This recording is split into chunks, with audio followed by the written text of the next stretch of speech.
started. We'll start with the Pledge of Allegiance. Please stand.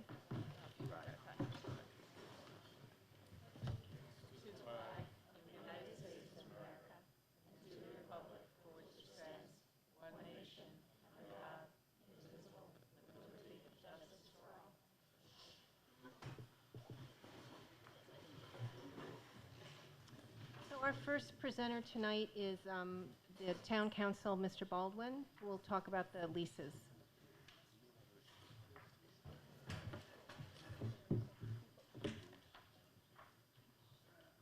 Good evening, everyone.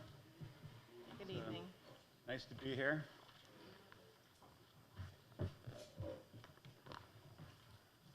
I have in front of me a bigger version of what hopefully everybody has with the summary of all the town leases. Many of you have seen this before, I trust. There's nothing really unusual. I'm told that all these payments are current, up to date, according to Connie Saxel. There are a few of the leases which do require to be renegotiated and renewed. Those are obviously on my plate, and I confess I have not yet gotten to those items, but they're on the list of things to do. I don't plan on going through every single item here, but I'm happy to answer any questions if any of you have any. Representative Georgiadis. Drew Georgiadis, District 9. Hi, how are you? Fine, thank you. I have a constituent in District 9 who has come up to me several times to discuss a child's garden, specifically the use of the exterior play area. And he thinks that part of it should be opened up to neighborhood use. Is that something that can be negotiated? I told him I would follow up on that. Thank you. Sure, I'd be happy to look at that, and I think that comes up in about a year, Child's Garden.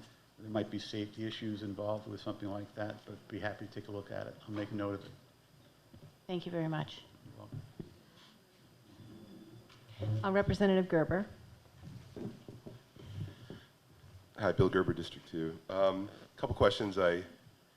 One I should have asked in prior years, but didn't, so it just came to my attention. But the first one is Fairfield Theater Company, and I just want to confirm that our revenue for that is it 100% profit sharing, or is there is this like a base rent plus on top of that there's a ticket and revenue sharing?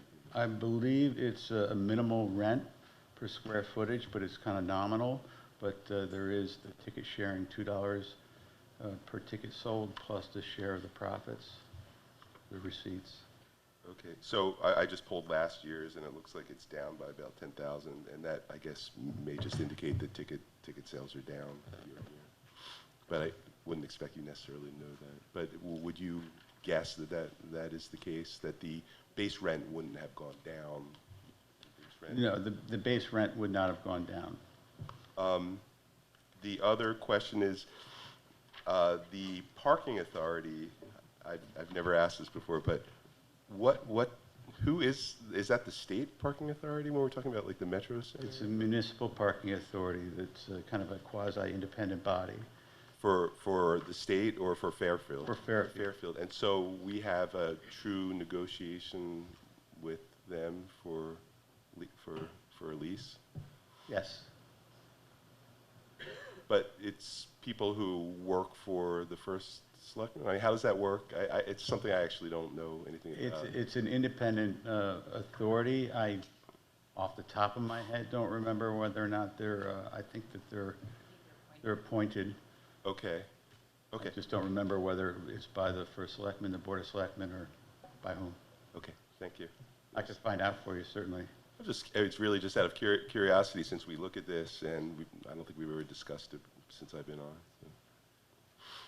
Thank you. Any other questions?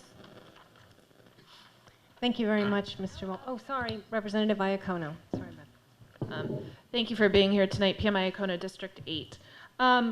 The subject of a child's garden actually comes up consistently. I'd say pretty much every time we get the lease report. 20 years ago. Yeah, exactly. So, and it's expiring this June. With so many pressing space issues throughout the town, is there going to be consideration into looking into whether or not we want to continue to pursue an outside party being in the building without getting too much into negotiations and stuff? Is this currently, are they paying market rate? This is consistently comes up at the RTM level when we go through this particular lease, just because we're under such space constraints in the town for offices. Well, I think those are all good questions, and I'm not prepared to address them tonight, but I assure you they will be addressed. Yeah. Thank you. And can we, when you have a moment, would you mind sending us a copy of their lease, their most current lease, the terms of the agreement and such? I will do that. Thank you. Representative Vergara. Hi, Jill Vergara, District 7. I have a question about the cell tower leases. Has the health department ever been consulted about the number and the location of the cell towers? I noticed that 5 of them are in Greenfield Hill, and I was just curious whether that's normal and whether we've ever investigated if they should be spread out more. I know that they're long-term leases, so I'm not sure what we can do about it, but we can certainly look into the question about whether or not the Board of Health has addressed their location and any concerns that might be related to Okay, the thank proximity. you. I had one other question about a different lease too. Okay, thanks. For the concession leases, I was wondering, one is going to be up for consideration in September. It's the one for Jennings.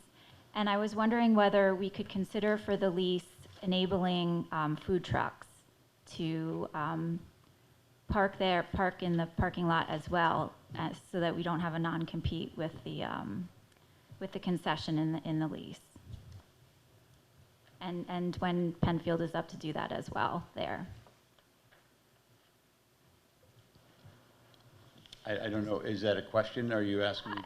I'm wondering, I'm hoping that can be considered in our next lease negotiation. I've noted it down. Thank you.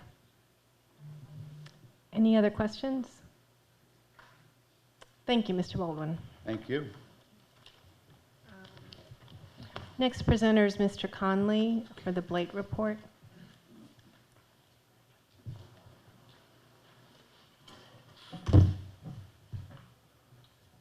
Good evening, everyone. Nice to see everybody here. Some friendly faces. Peter, how are you? I think everybody has my report. Any questions? Representative Vergara.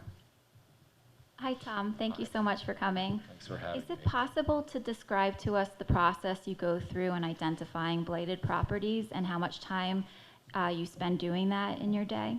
Sure. I can start. I don't know if I'm too close to this. The blight comes to us through several different.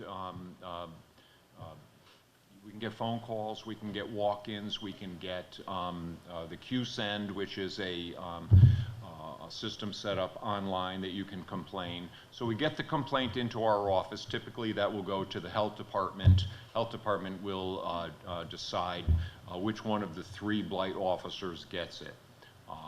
From there, we go and we schedule a site visit. So we take a look at the property, decide whether it's blight or not, and then bring it up at our next blight meeting. From that blight meeting, we all vote on it. We take pictures, decide whether it meets the criteria of blight or not.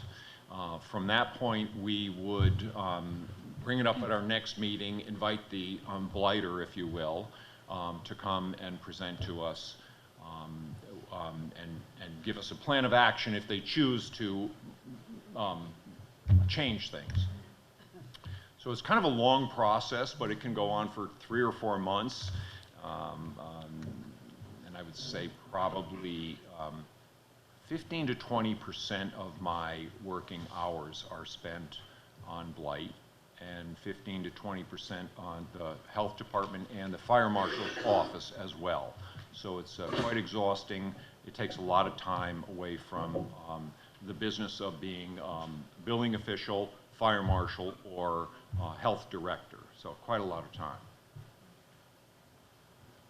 Are all of you paid overtime for that, for the blight complaints? Overtime? Yeah. No. Oh, this no, is- okay. This is during regular hours. Okay. There's no, it's part of our regular duties. Okay, thank you. And in your report, you said many of the blight complaints do not meet the blight definition and are resolved before the meetings. Yes. Have you ever considered maybe broadening the definition so that it encompasses some of what more of the community has been seeing as blight in our town? So, by example, I would say that vegetation is a big concern for a lot of people. They drive by a property, they might see weeds growing on a property. The last thing I think that the town wants to get involved in is lawn cutting and deciding whether your property is a weed or my property it's a flowering shrub. So these are kind of problematic in deciding, and we do have some farms who grow hay. So there are some hay farms that somebody might consider to be a blight. So those are just a few of the examples. Trash on the side of the road. Certainly it can be blight, but it's trash. It's, you know, it's somebody drove by, threw a carton of cigarettes or bottles out. So those are things that we would get as a complaint, and we would certainly respond to it, but it doesn't meet the level of being blighted. What comes to my mind, though, is long-term vacancies, which I've noticed a lot around town. There's one off of Villa, a car dealership. The Stratfield Market was like that for a while, in the community theater as well. I'd hope that we could work towards a definition that would maybe encompass those things. Sure, and we did look at the market, and that was blighted several times. We brought them to blight, they fixed it, it went blight again, it was complained again, we fixed it again. So that in particular came to mind. And so did the theater, we looked at that. We took several occasions to look at it. It never met the criteria or the level of blight. But I do agree that some of the vacant properties should be handled a little differently. I do agree with that. Thank you. Sure. Representative Beauvais.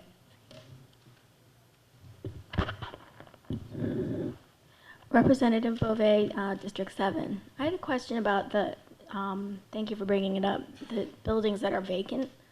Is there any kind of monitoring of those buildings so there's no trespassing, nobody's going inside them and spray painting them or breaking windows, et cetera?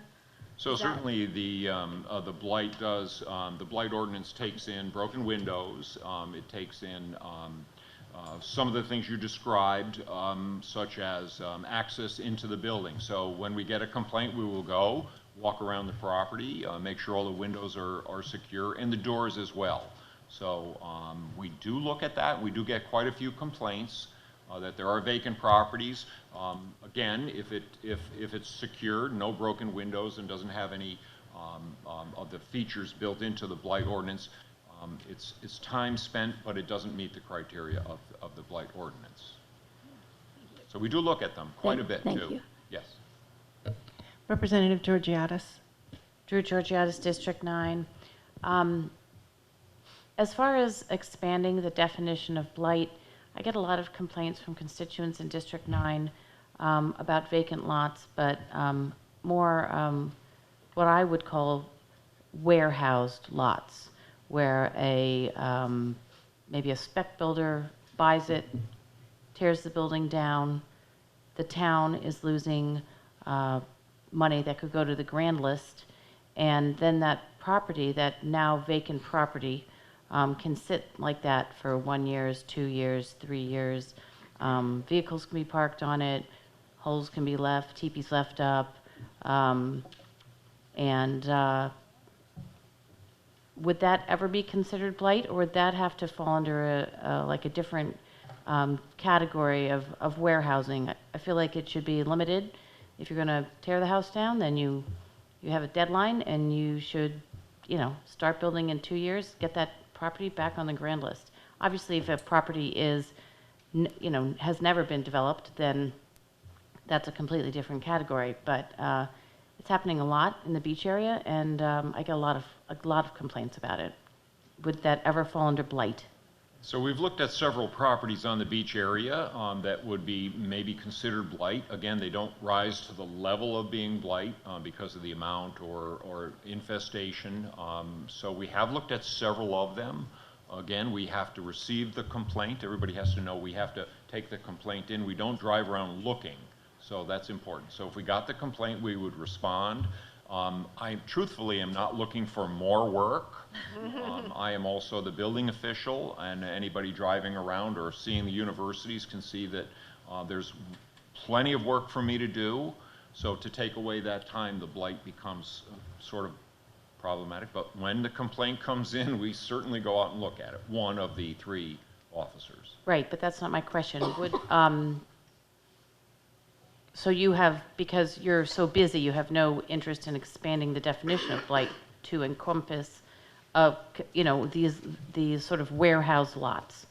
Yeah, I'm not sure about the term, but we certainly do look at them, the warehouse. We do look at vacant properties, that might, a house may have been taken down. There's certain features that have to be within the blight ordinance. So I am not looking to expand the blight ordinance.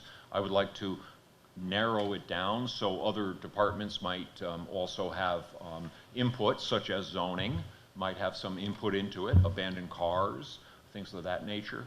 So Could you please provide us with the definition of blight, because you mentioned it here? I would appreciate sure. that. There's if you could just send that around, that would be great. That would be okay. And appreciated. there's an online on the town website. There's a whole ordinance for blight. Thank you. Yes, I can certainly get a copy to you. Representative Volk, still.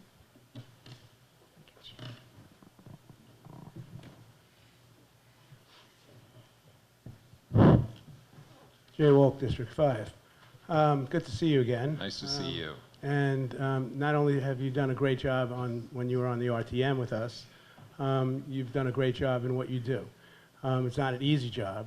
I don't really have a question, but I do want to bring up something that I think we should all be aware of, that we're now all talking about a blight.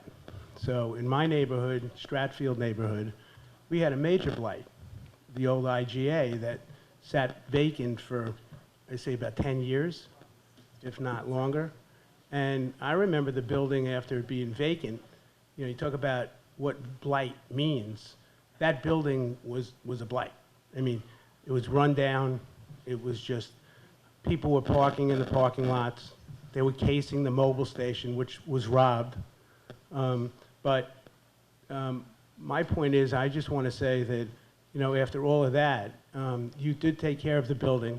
You were on top of the landlord to keep up with some of it, to make it look better, if you could. But now it's all, now riding by that building and seeing the completion of a preschool that's now going in is just marvelous. And I just want to thank you for everything, to go through all that scene for those 10 years. Yes, and because it wasn't easy to deal with. You're right. And by the way, they had been blighted at least 2, maybe 3 times. So each time they fell into they rose to the level of being blighted, we made the calls and we made them get out and fix it. So at least 3 times. Took a lot of time out of our. Yeah, that took a lot of time out of your office. It did. Yes, it did. A lot of complaints about that. So thank you. Thank you very much. Representative Tallman. Hi, Peter Tallman, District 8. Welcome, Tom. Thank you. Back to Representative Georgiadis's remark about the taxes, and this might be a question for us more so than you, but you're a smart man, so I'll ask you. They're still paying taxes, right? Well, they certainly don't pay on the real estate, but they pay on the property. Yes. Right, okay. And And it could be held up in permits or something like that, too. Not that some people don't stall, but I'm sure there's delays from some departments in town that don't make building quite as quick as we'd like. Correct. Thank you. Representative Gottlieb.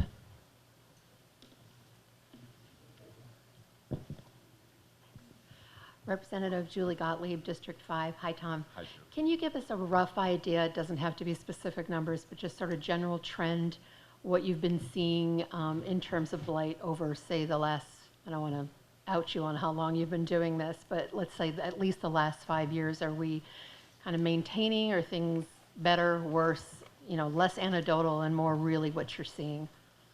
Yeah, I'll give you the worst and the easiest. So we have broken windows and graffiti might be a blighted property. We also have some of the worst. We have some repeat offenders who own several houses, and I would say there was maybe 150 yards of trash dumped in the yard.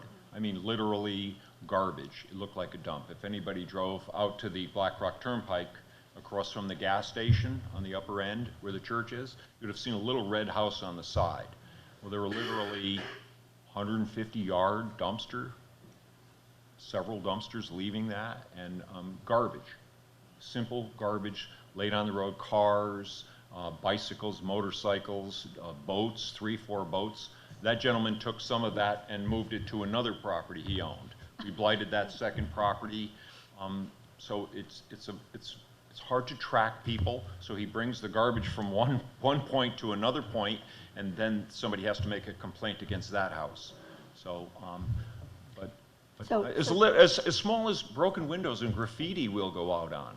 So just to clarify, I was looking more for just in terms of the actual number of cases, if you will, the amount of blight cases that are filed that are actual issues sort of over that. Is it roughly the So same ongoing number? issues?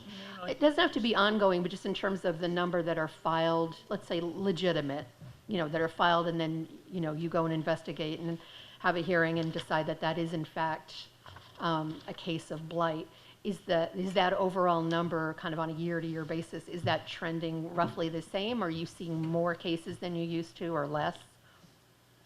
No, I would say it's about the same, but we've been tracking a little more of the complaint issues that we get. We never tracked complaints that don't rise to the level Right. of blight. So we have always gone out on them, but we've never tracked them. So when I took over, I decided to track them so I'd have a better understanding of what we're actually looking at and whether we needed to actually trend or change this ordinance so that we could bring that in. So if we had a trend towards I don't know, let's just take the vegetation. By the way, vegetation is not a good example, but it's the only one I could think of that is a real common problem. If we decided to do it, we might see 20 to 30% of the complaints on vegetation. Right. So, Thank you. Sure. Any other questions? Veronica Monahan. Representative Ringel? How are you? Good. Oh. Is it legal, is it permitted for a home to be vacant, boarded up, no one living there for several years? Is that deemed blight if the windows are, Representative blocked up? Monahan? Monahan. I'm yes. sorry to interrupt you, but Representative Ringel had her hand up, so you My need to go. apologies. I'll call on you next. Okay. Sorry, go ahead. Thank you. Marissa Ringel, District 10. Thank you, Mr. Conley, for being here. And I'm noticing that there's 3 addresses that are on Hulls Highway. That's our district, and that's actually my road. I'm in between the 3 properties, and definitely the 15 Hulls Highway, 27 Hulls Highway are on the post road, and are definitely concerning because it's the introduction, like when people come over the line from Westport, that's the first introduction to Fairfield, and so it's they've been a mess for a while. I was wondering if you can give me an update for our neighborhood so I can report back on what are the solutions to resolve that. Have the owners of the property come up with a plan on how to resolve the blight issues for those 3 properties? So those 2 properties that are actually on Hulls Farm Road, I'm going to say it's on the Hulls Highway. Hulls Highway. I'm sorry. They were vegetation. That was actually on the small sidewalk area. They grew again what we might consider weeds, but they considered them flowers. So those were not blightable. The ones on the post road, they had some debris. They cleaned it up, and it might be blighted again, but You know, if it's not garbage and a normal amount, you can certainly have stacked bricks or things of that nature. So the properties are kind of confusing over there, to be honest with you, where one starts and where one ends. They almost look like they're commercial. So they look like a strange place between being commercial and working with the Right. yeah, the ISO Yes. property and residential, and they just don't look residential at all, and they're hurting the approach to the road, and hence the property value over there. Right. Right. And since it's the first impression is always worth a ton, and that's the first impression when you cross the line from Westport. So we'd definitely like to put some pressure on those properties to clean it up. Both sides of the street have been areas of concern for us, and we've been out multiple times to both sides. Thank you. Sure. Representative Monahan. Sorry about that earlier. That's okay. Is it permitted for a home to be boarded up and left that way for several years with no one living in it, even if the lawn is cut? Is that deemed blight? And if so, what can the town do about that, if anything? Is that permitted? Is it legal? Is it not legal? Is it finable? So vacant properties, you can certainly have a vacant property if you have windows and doors and siding that are intact. That's perfectly fine. Boarded up, good question. I have not seen any boarded up windows, but if they board up a window because it's broken, it's no longer a window. So it's something else. The definition doesn't fall into a window. So we certainly on occasion have redefined what someone's thought of what a window is. So broken windows, they come in and they put boards up. No, those are not windows. That's a boarded up property. I have not seen any boarded up properties, but I would say in general. One in my district on Shetland Road. It's around the corner from my own house, so I just had that own question. We have been up there several times, yes, yes. And a house of, we've been there several times, so. We'll certainly bring it up again. If they're actually boarded up windows, we'll go out and look at it again. Hi. Representative Altobelli. Elizabeth Altobelli, District 10. Tom, thank you so much for being here. Sure. There is a house boarded up on Firefield Beach Road. In fact, they've got the boarded windows. I believe it was under demolition or going for demolition permit, but that's secondary. And then, so if I could add comment to that, the house next door came down, and the house next to that is also blighted, but nobody's ever called that in for blighting. oh, okay. So, but the one next door, as you'll see, has been taken down. Okay. Yeah, that one was in blight for at least a year. Okay. So, All right. And then what is the process so that you go through? Is it you send a letter? Do you go to the actual house? And if they don't, try to fix this, or what's the process to go through? so once we receive the complaint, we'll bring it up to our board. We'll send somebody out. We'll look at it. We'll invite the property owner or representative to the meeting. At that point, we'll inform them that it is or it isn't blighted. They're given 30 days to make amends, change it, fix it, tear it down, whatever they choose. At the end of the 30 days, so we're quite lenient, to be honest with you, with residential. There's a lot of people that just simply cannot afford to maintain to a higher level that you might be used to. So we try to be lenient with them, and we try to say, as long as you're continuing on with your attempt. So if you had 2 abandoned cars and you took 1 away, okay, we'll give you another month. And at the end of that month, we'll say, well, motor vehicle was closed because it's Martin Luther King Monday, and we'll go another month. Okay. So we're pretty lenient. Sure.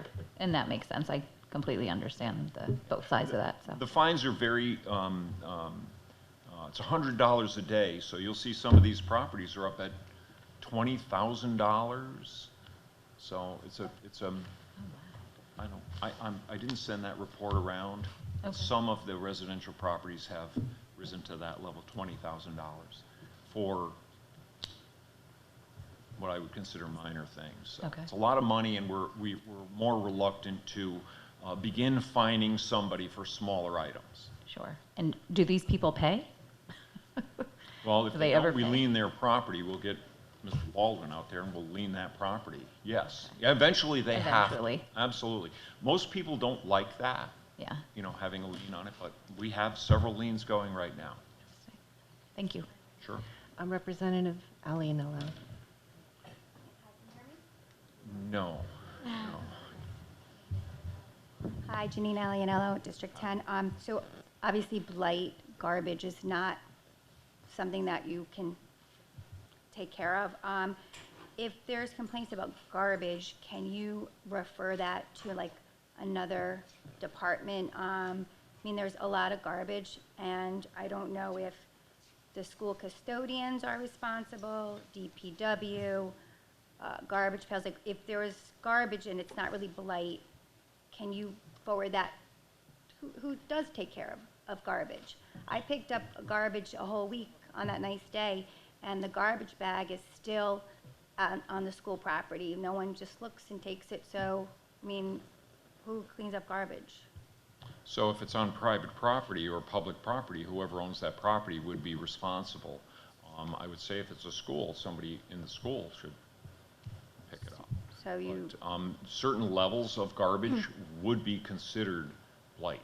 Certain levels. A bag of garbage would not be considered blight. well, no, it's not. It's the bag of all the garbage along the side of the road that nobody seems to look at or pick up on a school property. Yep. So if we get a complaint, we will refer it to DPW Okay. or solid waste management, depending on the level, or a zoning, or we'll even call the school. We will sometimes call homeowners and say you have a problem. Okay, So thank you. yes, we do respond to that. Any other questions? Representative Iacono. Hi, Tom. Thanks for being here. Would you mind sending around a copy just through the moderator of the outstanding fees, like how high they've risen since you have that report? Don't generate anything you don't already have, but whatever you have on hand. Yes. I will do that.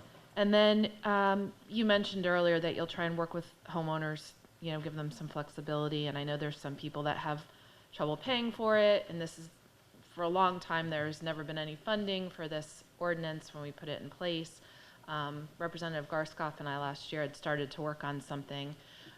Is that something that you're going to be talking with Selectman Kupchak about in adding to your budget to handle? Or is there something that, you know, I'd be interested in bringing that back up again to get some funds put into blight to help with the smaller instances where people could be quickly cleaned up if we had some of the fine money going into a fund to help with that type of thing? Is that something that you guys think you want to pursue again, or? It is. Thank you for bringing that up, because that's an important issue. And I did put $10,000 in my budget, a separate line item just for blight, so that we could maybe help some of the citizens out that really need it, or take care of some of these smaller items. So it would come out of that, would be of no cost to the town. Right, it comes out of fines. Yeah, so, and just utilizing it, keeping a cap on it. And I've also put in for a part-time blight officer to go into the field for us. Okay, good. As I said before, we're expending a lot of time. Fire marshals can't do 3 family inspections. Health directors can't do, you know, what they're supposed to be doing, because we're doing this. Right. It's a lot No, of time. I thank you for that, and I think that's really important for this entire body to understand. We don't have a full-time blight officer, and to be looking at the expansion of the blight ordinance without the staff to follow through on it, it's really an empty promise. So it's good that you're looking for a part-time. You know, I'm hesitant to expand the definition of the blight until we have the staff in there to take care of what we have, and the fine money going towards helping to clean up some of the things that can free us up and move us in the better direction with all of that. So if you need any assistance on that, you know, Yep, I know. thank you very much. I know I've talked to several members and they're interested in sponsoring just the fund part of it if it comes to that. Great. Thank you. Thank you. Representative Altobelli. Oh, thank you. Good idea, Pam, by the way. And just to piggyback on that, the blight officer, could that be under something with the constables? Like, isn't that could that somewhat fall into a category that maybe they could take on? You mean like a badge and a gun kind of thing, or just a separate? I We're was- looking for. Just, they could maybe, a conversation to be started, I think that would, in a positive way, to represent our community in a positive way, not in any type of intimidation, but I thought that would maybe be looked upon toward a constable role. I mean, you're taking ownership and stepping onto the property and trying to have a conversation with, property owner, we all pay taxes, we're all on the same boat, but I understand that that was just a thought. Yeah. Representative Wolk. Hi, Representative Jay. Well, just to answer constables, which I was and just recently lost, and Bill is now a constable. Congratulations. I lost the bill. No, it's okay. But we just serve probate papers. We don't get any. We don't carry a weapon. We're not police. It's a formal. No. It's a formal position. I mean, when you mention constables, that's what we. No, I wasn't meaning carry a weapon. No, it's okay. No, but we just serve probate papers. That's all we do. It's an informal position. It's just a. How would you describe it? Thank you, Jay. Bill Perugini, District 9 and Constable. It's really an administrative role, so thank you for expanding our scope of responsibility. Absolutely, But, anytime. A novel idea, but I don't think it would be appropriate to fall within the purview of the constable role. It seems like a natural progression. I don't know. No. So the other thing involved in that is you have to, not that there's a tremendous amount of training, but blight also incorporates condemnation. So you have to be able to decide whether the building is safe enough or falls into a condemnation, because it's a blight condemnation. So there's a little bit more to it than sending somebody out. Okay. Anything else? Any other questions? Thank you very much. Oh, sorry, Representative Beauvais. Hi, one more from Lauren Beauvais, District 7. Does anybody go out and do any type of inspection of the roof in particular? Because water is the biggest problem when it comes to like an abandoned building becoming from once being abandoned to totally not safe and condemnable.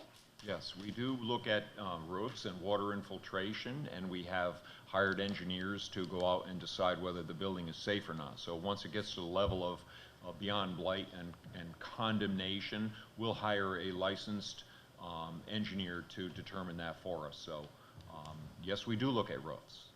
Can I ask another one connected to it? So once you get a property to the point where you feel it's condemnable, how long does it take to deal with that?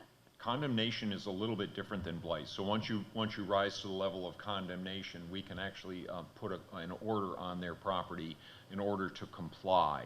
That's somewhat of an immediate. I can go to the state's assistant attorney's office and have that corrected, give them an order for 24 hours, or hire somebody myself and have it corrected if they don't do that. If it's a public nuisance and would create a problem, an immediate problem, so it's kind of you'd have to see fire or smoke kind of thing. Something would have to be falling down in order to do that. But I have done that. I'm concerned about the integrity of the building itself. Once people start to do their little exploring and they go inside those buildings and look around, have fun, knock out windows, they can fall through and get hurt or worse, and sue the property owner, sue the town, et cetera, because it was an attractive nuisance and it was their fault, it was open. That's my concern, I guess, is protecting us from that. So we have gone and boarded up abandoned buildings, vacant buildings. We do look at the overall water infiltration to a building and decide that is certainly part of our overview, and we will have it boarded up if it's not done immediately. Is there signage as well, like caution, not safe, do not come in, or is it just boarded? So I will notice it. I have notices that say warning, and if necessary, we certainly have caution tape that we've used, yes. Enter at your own risk.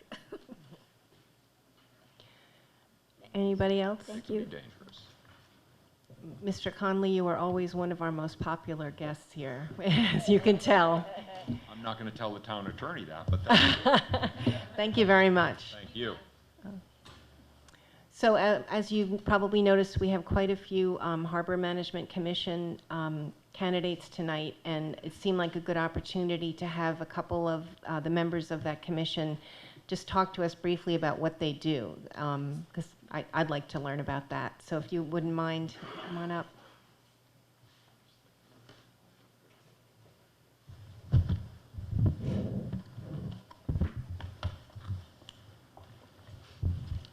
If you wouldn't mind introducing yourselves, and then, yeah, thank you. I'm Jack Hirschler, Commissioner for Harbor Management Commission. And I'm Kim Taylor, also Harbor Management Commission. So thank you for the opportunity to visit with you tonight and very briefly give you a little bit of an overview about the Harbor Management Commission, its history, some of our current priorities, and also a little bit about who do we work with in the course of our work. So by way of sort of background, the Connecticut Harbor Management Act 36 years ago, 1984, was the act that first authorized any municipality with navigable waters in Connecticut to do two things: establish a harbor management commission and to prepare a harbor management plan outlining the town's view of the desired use of its waters. And 2 years after that, the RTM adopted Fairfield's Harbor Management Ordinance, which is now reflected today in Chapter 24 of the Fairfield Code.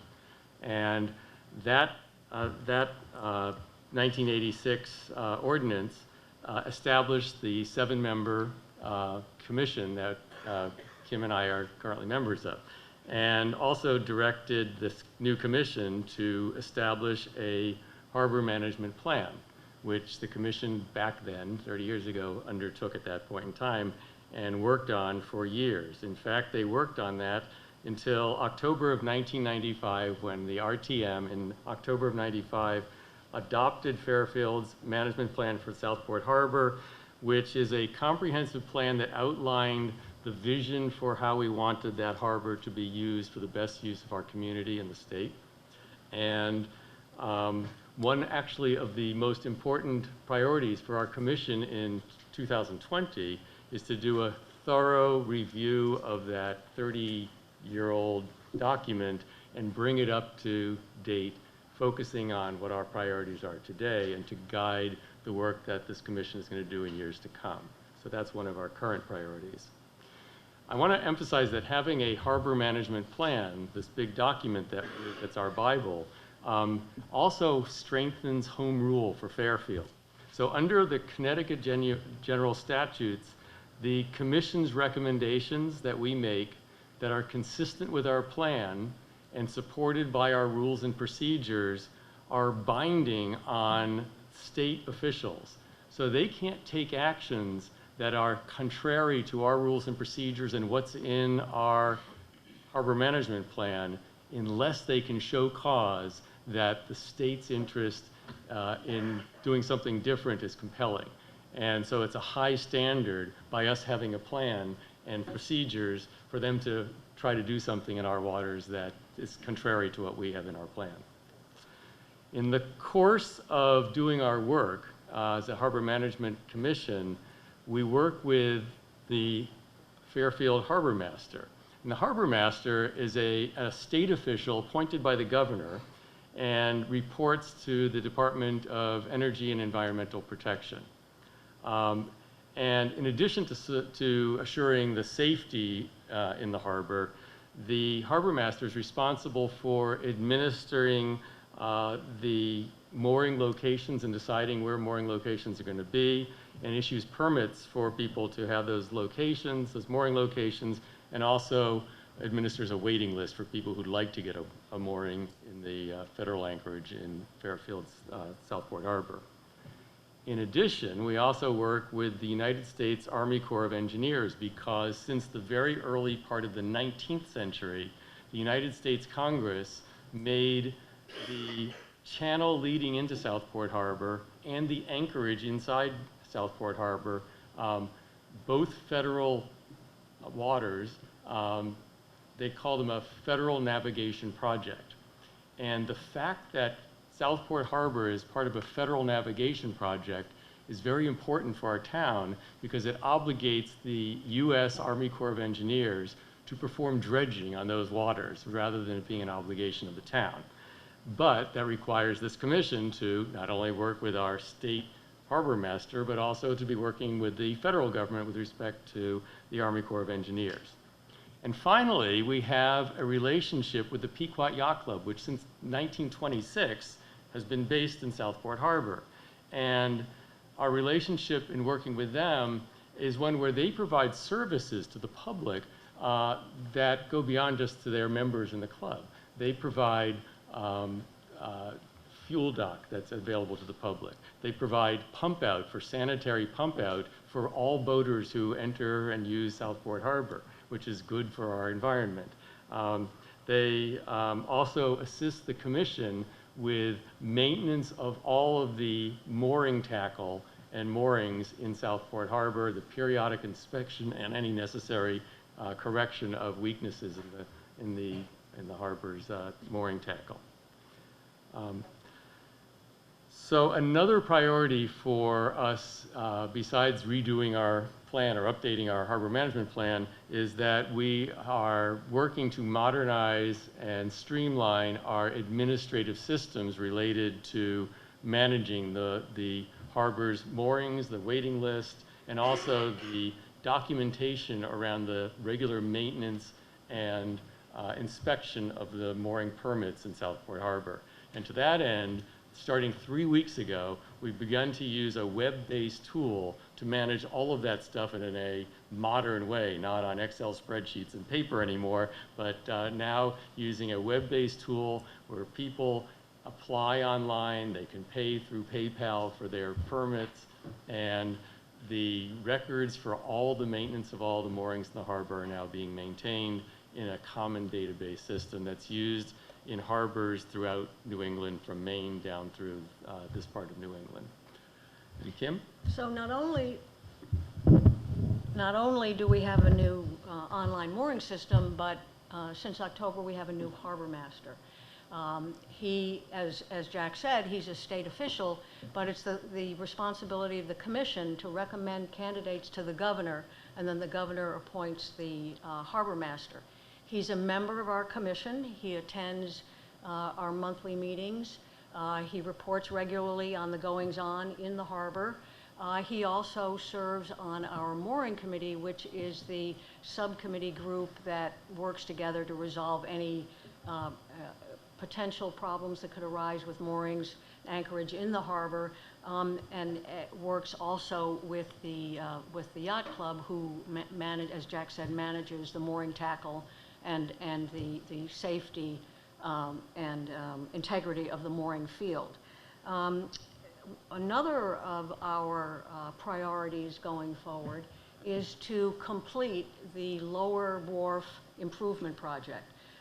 When I first came on the commission, the Department of Public Works had installed several new massive concrete slabs on the boat launch area down in the Lower Wharf. Unfortunately, there's one slab left that we can't install until that area is dredged. Dredging takes a lot of time, requires a lot of permits, a lot of folks to get involved. We have made progress on that effort. We went to the Connecticut Port Authority. They gave us a grant to do the dredging.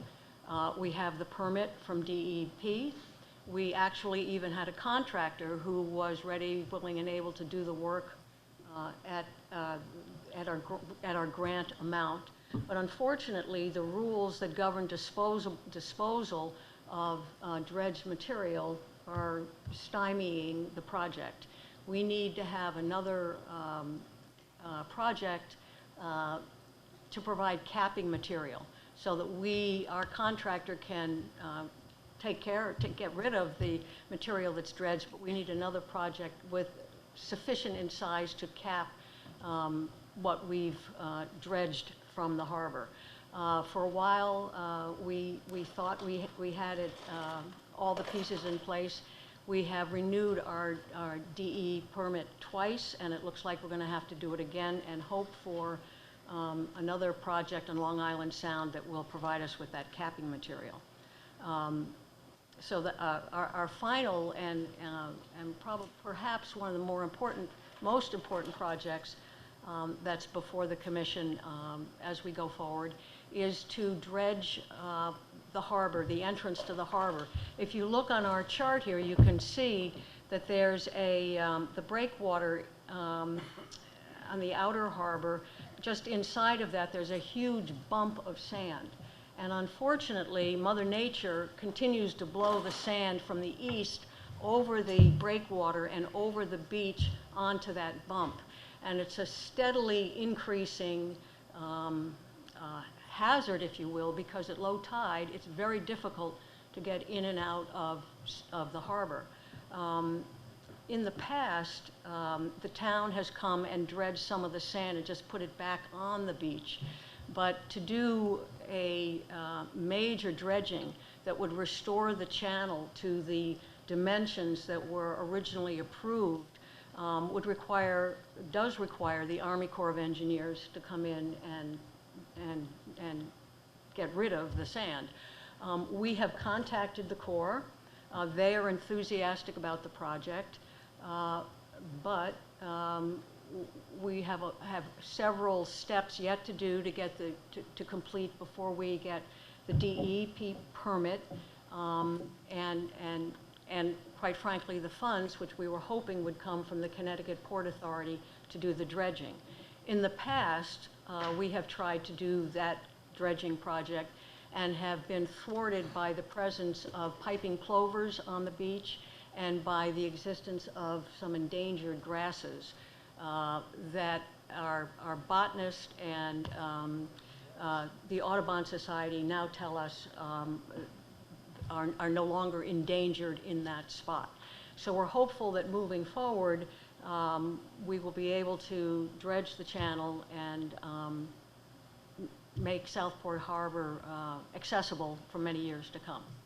I think in sum what our predecessors on the commission would say that we have managed the harbor, protected the harbor, and balanced the interests of those who have the stakeholders in the harbor for 25 years, and we're really looking forward to continuing to work with everyone to make sure that that beautiful spot in Southport stays a beautiful spot. We have a presentation, and we certainly would be happy to entertain questions, however you would like to proceed. Thank you. That was very interesting. Any questions? Representative Gerber. Yeah, hi. Thanks for being here. Bill Gerber, District 2. I've got a few questions, but the first one is, I don't recall ever having a discussion about Southport Harbor in our annual budgeting process. Is that because it's not actually part of the town budget? Or is it self-funding, or is it, Yes and no. We do have a town budget, not very large. We also have the state mandates that the mooring fees that we collect stay separate, and so they are. And that's those fees, the mooring fees. We're not allowed to make a profit. Those mooring fees are in a separate account, and they go towards maintaining the mooring tackle and the hardware that's essential for the harbor. You wouldn't have to know sort of what line. I actually looked, and I couldn't find anything for the budget for Southport. Our budget of expenses that are not actually the mooring tackle, which is in this segregated account, is a very small budget of Okay, 20, that would be, would that be? 20,000? Oh, okay. So that would be like under Parks and Recs, probably. It's under conservation, I think. I think under it's conservation. conservation. Okay. I think it's conservation. And my next question, if it was, would you be okay sort of holding that up and showing us what is where? Like, because I don't know the area. I think some of us probably don't know the area well. So is the Pequot Yacht Club sort of on the corner there? And where are their moorings and where are the town moorings?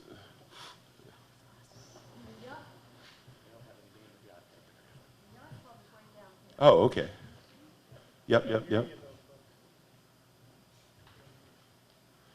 So that's the yacht club. So there are moorings that are not in it, in this picture over here that the yacht club has that go back to this part of the harbor. And that part of the harbor is not part of this federal anchorage. Okay. So the club has a permit for a commercial anchorage in this back area over here. Okay. Those moorings are controlled by the club and are not part of the federal anchorage. We are controlling all of these moorings, everything that's not in that area over here. Okay. And So those are all town-controlled, open to all, and a fair and equal basis. how many slots are there, or how many? Total of 123 in the harbor. Okay. 55 are yacht clubs. I have no idea what's going on. So 123, and they're not in slips. They're sort of like tied. String, bow and Yeah. stern tied to be as efficient as possible in that narrow harbor. It's a very Right. unusual kind of a layout to do that, but they're like parallel parked. So 123 townspeople who get on the waiting list. Anybody who has a vessel registered in the state of Connecticut Oh, okay. could have it. They don't even have to be Connecticut residents. To Okay. be open to all. So unlike the South Benson Marina, this is open to anyone. So do you have a sense? I mean, well, I guess it doesn't matter. I mean, if you can't distinguish between the two, it's none of our business. Correct. And the last question I have is, I noticed a lot of people on the commission are members of the yacht club. So I was wondering how the commission balances the needs of the yacht club and the public, and whether there's a mechanism sort of to resolve if there's any differences of opinion. I think one of the points I would like to make to this body is my experience. I've been on this commission for 2 years. I can't remember an issue that we discussed where a vote was anything other than unanimous. And so we have people from both parties. We have people who are members of the yacht club or not members of the yacht club. The issues that we care about are the good of the harbor, and I just don't experience disagreement. I hear what you're saying. Yeah. And there are people who are members of the yacht club, and there are people who are not. There are people who are in the community boating program. There are people who have none of those things, and our decisions tend to always be unanimous. So that's at least been my experience. I agree. And the dredging that you will be doing, that won't be funded by the town. That'll be federal funding as well, or? Yeah. Yeah. Well, there are two dredging projects. The lower wharf has been funded by the state of Connecticut. Right. We apply to the Port Authority for that fund, Right. those funds. The outer channel, we have not yet applied for funding for that. Frankly, if the Connecticut Port Authority wasn't in such a state of disarray, we were hoping that they would be interested, that we could apply for a grant to get that done too. But at this point, we know we have to get money to do that, and we have not proceeded on any front But we're not there yet. Unlike South Benson, it won't be something we'll see on the town side. I don't think so. I Okay, don't think thanks. so. Representative Ringel.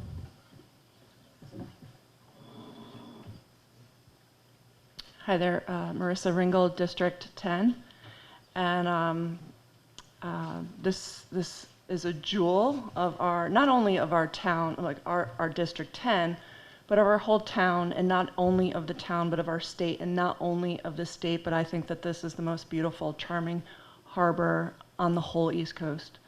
And I have to compliment everybody that is at Pequot Yacht Club, who's on the commission, because the Pequot Yacht Club is also providing services to the town, in that my son was on the sailing team at Fairfield Ludlow, and the Ludlow Ward students can join the sailing team, and Pequot Yacht Club provides the space and the opportunity for the kids to launch their sailing team out of the Pequot Yacht Club. So we should And the boat.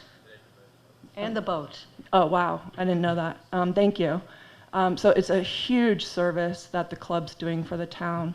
And I love how we're continuing to partner with the club. I should also mention that the club is maintaining the town's moorings at cost. So, Wow. so they buy the mooring tackle in volume because they need them in the part that they control, but get them at volume to get discounts, and just do a complete pass-through at their cost for the employees that they have doing the town's work at our behalf. We couldn't get a commercial. Yeah, it's really a special partnership that the club has with the town, and so important to the property values in town around this harbor and the beauty of it. And I love how you mentioned the birds and the grasses, and that's a sensitivity. My question is, what can we be doing to help you all get the approvals, the motivation that you need as town bodies? What do you need us to do to help us get the proper dredging, to get it into alignment with where we need to be with the dredging? Well, I hate to turn down help, but on the Lower Wharf project, I'm not sure that there is anything to do. I mean, the regulations require capping material, and Guilford Yacht Club may have a project next year that would provide some of the capping material that we would need. But if you hear of a dredging project in Long Island Sound, that would be great. That's really what we need to finish off the Lower Wharf project. Representative Georgiadis. Drew Georgiadis, District 9. Thank you for your fabulous explanation. So I'm familiar with Pequot Yacht Club. It's beautiful. And the Ye Olde Yacht Club, which is the town owned area, do they also benefit from the kindness of the Pequot Yacht Club? Like, aren't there people that get moorings through the Ye Olde Yacht Club? Or are they, no? So I'm confused how those two work in tandem. Ye Yacht Yard is, I believe, run by the rec department. Right. Anyone who has a mooring in Southport Harbor benefits from water pump out, ice, gasoline from the yacht club. Ye Yacht Yard is a place where people have their kayaks. There are the dinghy docks, which people in town who are not a member of the yacht club use to get to their other moorings in town. So it's more of a launching area? That's where the boat launch ramp is, yeah. Thank you very much. Representative Siebert. Joe Siebert, District 5. First of all, I appreciate everything you're doing within your district, your jurisdiction, excuse me. The area that is right on the border of Black Rock, that slip by Jennings, just looking out to the left, whose jurisdiction is that? Talk about this extended jurisdiction. So the jurisdiction of the Harbor Management Commission is defined as a harbor management area that runs from the point of land that at furthest south, the point of land that's at the end of Sasko Hill Road, and then if you can sort of draw a line in your head that goes all the way across to where Southport Beach is, where Sasko Creek, it's a Sasko Creek, the middle of Sasko Creek, which is in Fairfield on one side and Westport on the other side, that's the other end of our jurisdiction. So we've been focusing on talking about what's happening in the inner harbor, but our actual area of responsibility for the harbor management area really runs from that sort of imaginary line from that little point of land at the end of Sasko Hill Road, and all the way across those waters, across Southport Beach, and then to the area that is the center of that creek that empties out on the west side of Southport Beach. And one of the benefits of if we were able to do the dredging on the outer harbor is that dredged material does not require a cap. And we would take that, the Army Corps would take that and dump it off the beach, off of Southport Beach. And the belief is that that would be great for the oyster beds. So, but that would be as part of our jurisdiction. Okay, thank you. This is probably a dumb question. It shows I don't know about shipping and boating at all. Why is the marina not part of the harbor? What makes it a harbor versus what the marina is in the area Representative Siebert was just talking about? Why is the jurisdiction not inclusive of, why did they originally, I don't know the answer. Oh, okay. This is a long legacy-based thing. That also means that all the rest of the shorefront of Fairfield that's to the east of that point at the end of Sasco Hill Road is also not part of our jurisdiction. So questions about, it also means it's not the harbor master's jurisdiction, which means that questions about moorings that people might be putting in those waters are just not within our jurisdiction. Okay, thank you. Any other questions? Thank you so much. That was really interesting. But you might want to just stay there because the three of you are, I just want to point out to everyone that Ms. Taylor, we're going to be voting next week on reappointing her. Mr. Hirschler is going to be moved from an alternate to a full-time position, and Mr. Sundman, who many of us know from the RTM in recent years, is also a candidate. So if anyone has questions for these folks about being on the commission, they're here now and you can ask. No? Okay, thank you so much. That was really interesting. Oh, I'm sorry, I keep doing this. Representative Vergara. Jill Vergara, District 7. I just wanted to thank you all for your service. And Eric, it's great to see you. I thought your questionnaire was great, and I fully support you. I think you do an awesome job. Thank you. Thank you very much. So next up is Mr. Fulda from MetroCog. He's going to talk about well, you'll see what he'll talk about. We have a resolution to vote on. It'll be up next week. Hi, how are you? I have a little brief introduction, if that's all right.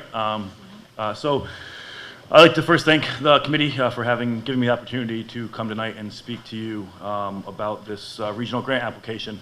My name is Matt Fulda. I'm the Executive Director for the Connecticut Metropolitan Council of Governments. We are one of 9 regional planning organizations in the state of Connecticut, covering the greater Bridgeport region, which includes the town of Fairfield, which is why I'm here. We applied for a grant for the Regional Performance Incentive Program administered by the Connecticut Office of Policy and Management. As per state statute, each applicant is incentivized to receive resolutions of support from the governing bodies of each municipality in the region. While they are not required for the grant application itself, the application does receive additional priority if we have unanimous support from all 6 municipalities in our region, which is why I'm here today. Quick background on the application itself. We requested funding to continue the implementation of a regional electronic content management system provided by Laserfish. It was approved by the MetroCog board in May of 2019. The grant would provide additional funding to cover 100% of the program costs through fiscal year 2023. Right now, we're going to fund, my agency will fund it through 2022. This would provide an additional year of funding at no cost to municipalities. Additionally, we would have an increase to the budget for our preferred vendor for development, back-end development, and training sessions. And finally, we also put a piece in the grant application that would allow for the digitization of historic documents. That was one of the questions that came up continuously as we worked through this program on the board level and with municipal staff members was, could we provide funding to get some of the paper documents that sit in filing cabinets off of the filing cabinets and into some sort of digital content, digital form? So the grant we put in some money to start that process. We can't do everything with it because the grant was only up to $1 million. We applied for $350,000, but the idea was at least start that process. That would be procured through a competitive process, and a consultant would be used to do that work on our behalf. The content management system itself is completely scalable from providing a simple cloud-based document management system, making documents accessible to municipal staff and residents when applicable, to more detailed processes and workflows that include but not limited to contract management process, as well as FOIA requests that can be done digitally as opposed to writing in via email or calling in. We also have the ability to do electronic permitting through this application if that was a desire of the town. Additionally, customized municipal workflows can be created either by the municipality, because it is kind of an it's not open source, but the back end is not a, you don't need to be a programmer to create a workflow. It's kind of a drag and drop, almost like a Microsoft Visio type of back end solution. So it's something that we've done internally ourselves. We've used this product for the last 6 years to supplement some of our brownfields work. We used EPA grants and grants from Department of Economic and Community Development in the state of Connecticut to build a database of brownfields documentation for the region, and we used Laserfiche to start that process, and we've continued our relationship with them since then.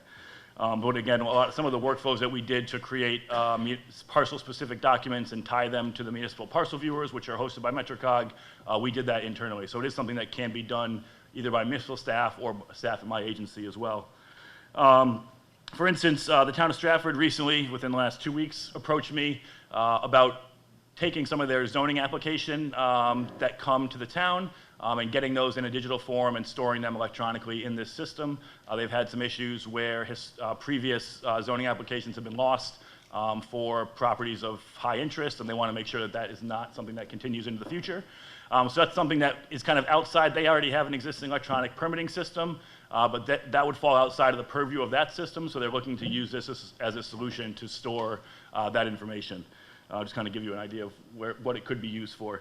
We'll be working with the vendor to create workflows and intake forms that can allow the town to easily catalog and store that information, as well as tie it to specific parcels so that there's a record based on the parcel itself or multiple parcels if that is the case.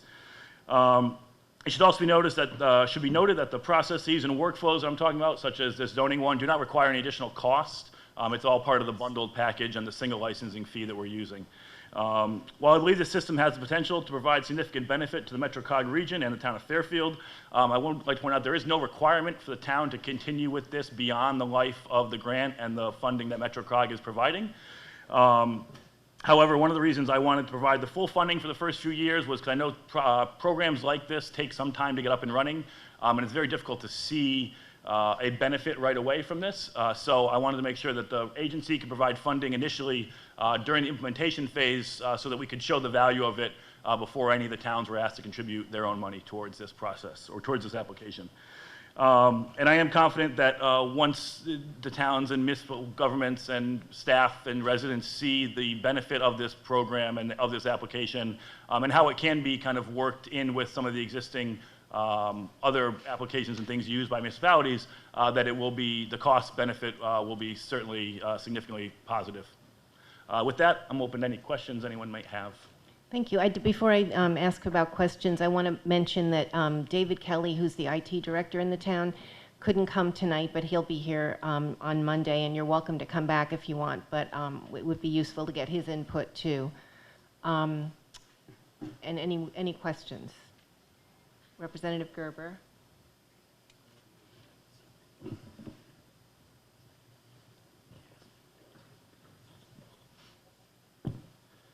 Hi, Bill Gerber. Thanks for coming, Matt. While you say there's no cost because it's covered by a grant, obviously the workflow, the work to scan everything and get it up, that's going to require a lot of work. So and by definition, I guess, expense as well. So, on the part of the town. So, can you just describe, maybe in a little more detail, sort of the input, who from our town was, working with you in sort of mapping out this project and deciding on, So yeah, we haven't finalized any significant application of this yet with the town of Fairfield. We are working with them. We have worked with the building department. Tom just left, but we have worked with him on some of his issues of storing and managing some of his documentation that go historically back. I know the town is potentially looking at a different electronic permitting system, but this certainly could be a supplemental kind of back-end database piece to work with that. I also have had conversations with the Conservation Department about potentially using this system to store the inland wetlands permits tied to the parcels and accessible via the Town of Fairfield parcel viewer, which MetroCog hosts. It's something that we have started as a kind of pilot program in the town of Monroe with their health department, tying their septic as-built and well completion reports to the parcels in the GIS web viewer. So you can access those directly through by going to a parcel, clicking on the parcel itself, and pulling up the documents. So I had discussions with them. During the previous administration, I had discussions with the First Selectman's office about just taking some of their historic documents and getting them out of the filing cabinets that took up a significant portion of that office so that they would be accessible as well as indexed, so they're searchable, so you can go back through and look for things without having to file through multiple cabinets to find them. So those are some of the initial conversations we had. But I am open to any and all suggestions if there are any, and we're still working with town staff to kind of look at what could be done with this that would also, work in concert with other things the town is currently doing.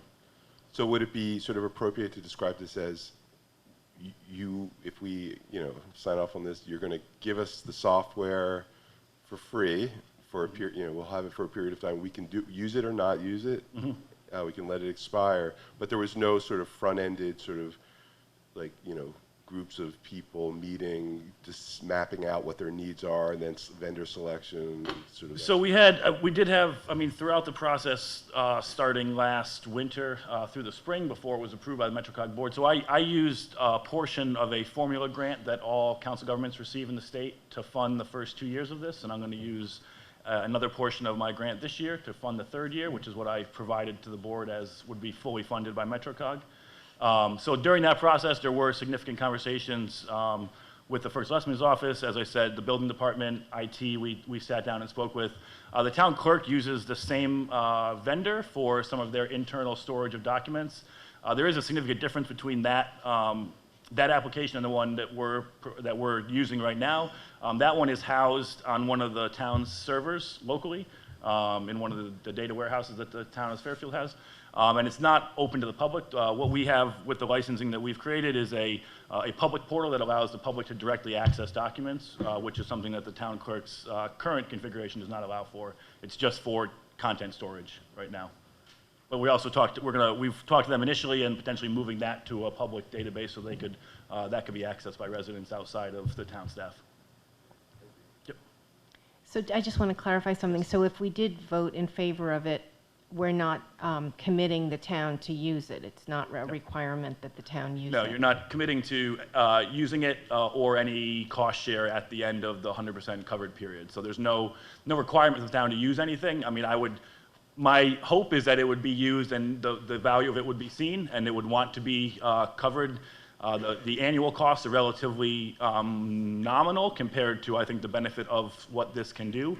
But that would be something that the town could certainly decide at whatever time it thought necessary. What is the annual cost, do you know? So the annual kind of licensing and maintenance, one of the reasons that we went with this vendor Laserfish, we had an existing relationship with them, but they also were one of the only content management systems that would allow for a truly regional license. So we're only purchasing one license, and we're allowed to use it across all 6 municipalities as well as MetroCog, which we use it internally for a number of things, and we will continue to do so. But the annual kind of ongoing maintenance for licensing and that sort of thing is about just under $13,000 a year for the entire region. So split across 6 municipalities and MetroCog. I had pledged that MetroCog, because we do use it internally and will continue to do so, would provide at least $5,000 of that funding up front every year, which we can charge to our various grants, leaving a balance of about $7,100 or so for all 6 towns to split. So it was about $1,200 or so a year just for the licensing. There is also a per user fee that goes with this. So it wouldn't be something where every person in the town would need to have a user license.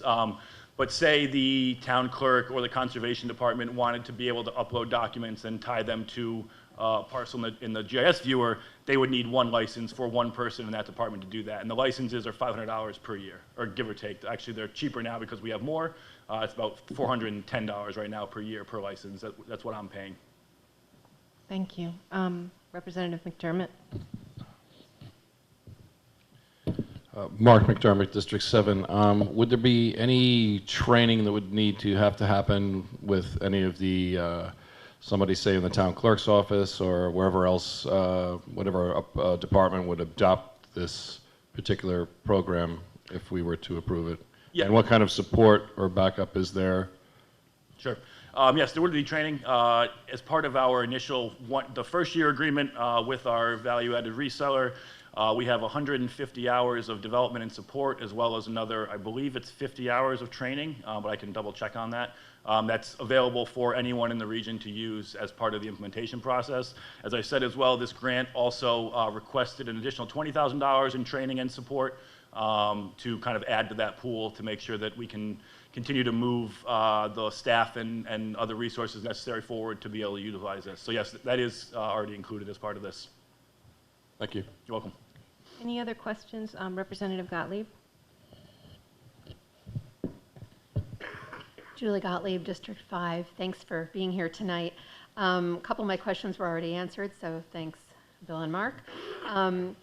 One assumes we have, I think, 6 towns that are participating in this.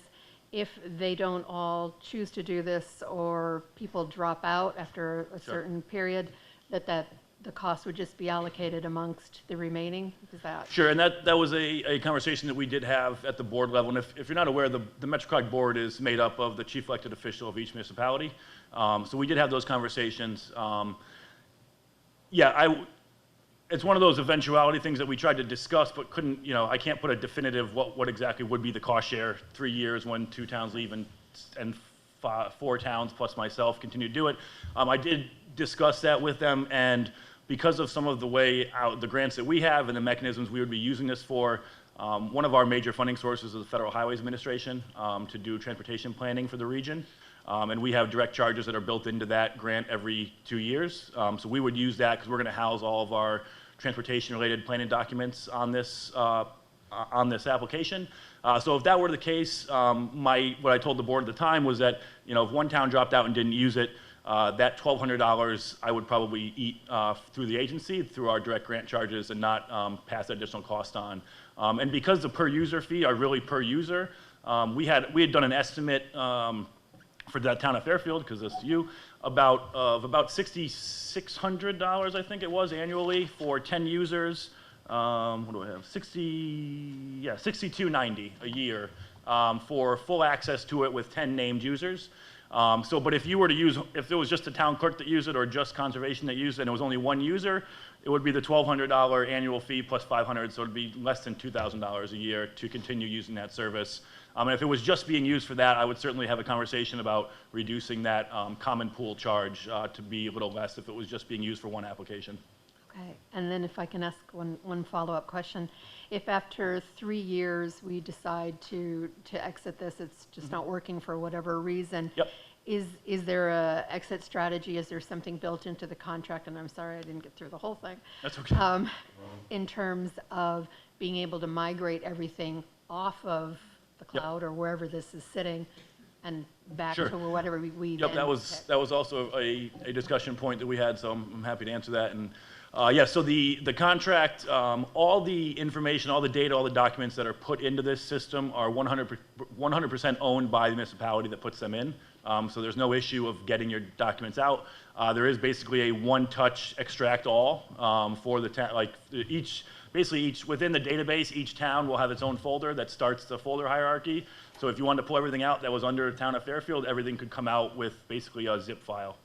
Or something of that nature, depending on how many documents were in there, maybe something larger. But it's a very easy extraction process, and I did want to confirm that, and I did confirm this with both our value-added reseller and Laserfish, the parent company, that all the documents put in there are the sole property of the municipality or the region that puts them in there. So there's no ownership issues, which I know there was a problem with one of the reverse 911s that the town doesn't own the data that's in there.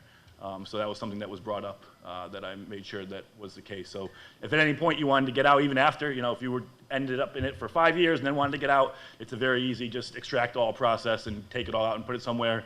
And if you were moving to some other system, I'd be happy to work with the town to try to make sure that we can migrate that in an efficient manner as well. Great, thank you very much. Representative Pistilli?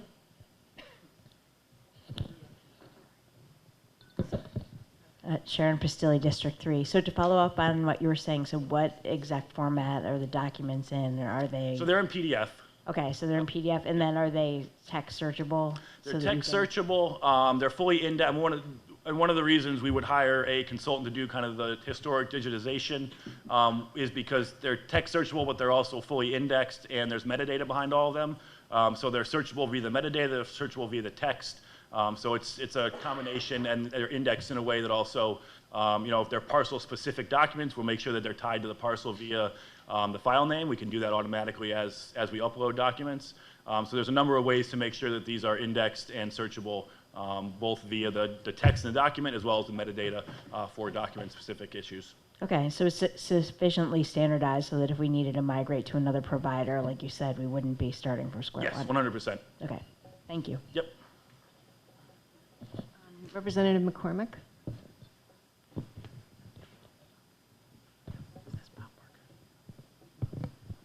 Thank you for coming and speaking here tonight. Representative McCormick from RTM District 2.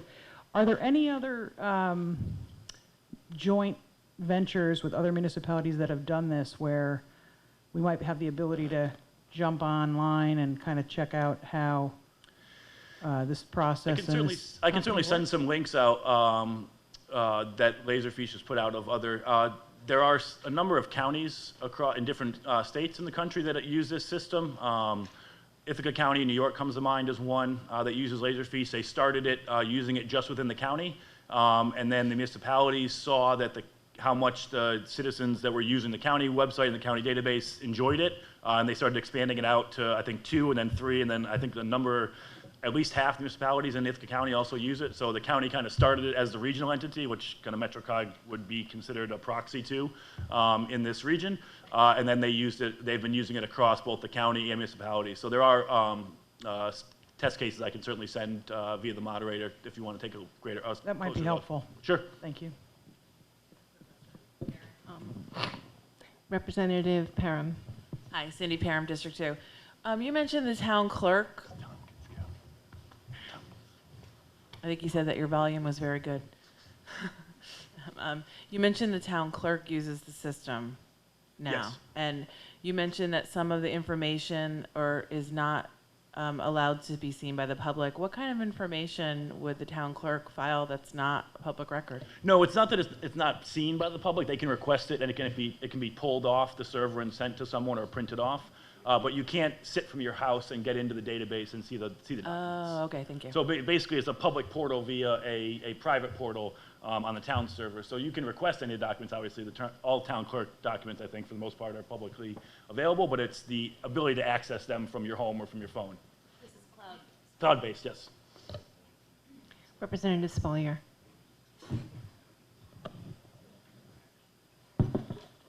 Marcy Spolier, District 4. I have 2 questions. It looks like the charges is per user after 3 years, is what you're saying. Is there any storage fee for how many documents? So, if Fairfield stores 100 documents and someone else stores 1,000, is there a difference in cost? So the initial storage is provided by the number of users you have. So we started off with 100 users, which gives us 1 terabyte of storage space. And if you add additional users, every additional user adds another 50 gigabytes. So you can also purchase additional storage if you needed it, which is something we looked at. When you do the cost-benefit analysis, it actually makes sense to just buy more users because it's almost the same cost as buying more storage. And then you have additional functionality potentially that you might need. But the storage is tied to the number of users you have. And that's something we would monitor as we continue to implement this and see where we're at from a storage capacity perspective. And there are some additional options to add some. We have a number of AWS servers that we use to host our JS servers and those types of things. And there are ways to supplement the Laserfish servers with additional servers if you need to as well for capacity. Thank you. And then one more question. You said that, I like the transparency of this where I can, as a user from my home, as a resident, look up something that I'm interested in with the town. But that being said, is that possible for someone, let's say in Arizona, to look up something from our town? Or is there a way, is there a security system for our only residents, or how does that work? No, I mean, anything publicly available is publicly available. As it would be with any other public document. So like now, if I wanted to look up something, I would have to call the town hall or go down to the town hall to get it. But, we don't know who's going to be looking at all our information necessarily. That's true. Okay, thank you. Any other questions? Representative Vergara? Oh, Iacono, sorry. Hi, Pam Iacono, District 8. Hi, Matt. Thanks for being here. Thank you for answering my questions Yes, ahead of of time. course. First, I want to be clear, I'm not opposed to the Oh, grant sure. at all. I'm trying to drill down and figure out the background information, and as you know, we're in between administrations. Yes. Just from the minutes that you sent me, for the record, if you could just walk me through some of it. And it says, First Selectman Tetro commented that Fairfield was not ready to move forward and was concerned about the different user fees. First Selectman Tetro wanted to know if Mr. Fulda, yourself, received pricing from other VIRs. Mr. Fulda confirmed that he did not. First Selectman Tetro was concerned with the lack of thorough evaluation and requested to review the contract. He also requested a presentation from Laserfish. First Selectman Tetro noted that he would like his IT director to be more comfortable with the system, which is one of the reasons why I asked for Mr. Kelly to be here tonight, but I understand that he wasn't available. And then there was discussion around more about the vendor, and that First Selectman Tetro reiterated that he wanted his responses directly from the vendor, and that he supported the philosophy, but he wanted to see the contract. Were those things resolved? Yes. Okay. The contract was fully reviewed by our legal counsel and approved, and that was brought back to the board prior to the vote. The user fee was something that we had discussed, and as I said previously, when you're looking to estimate a potential cost share of a program and application that we haven't really used on a regional basis 3 or 4 years out from when it starts, it's kind of difficult to make all those assumptions. But I did we did as much background research as we could with municipalities to kind of get an idea of which towns were interested in which type of processes, which would trigger which number of users they would have to have.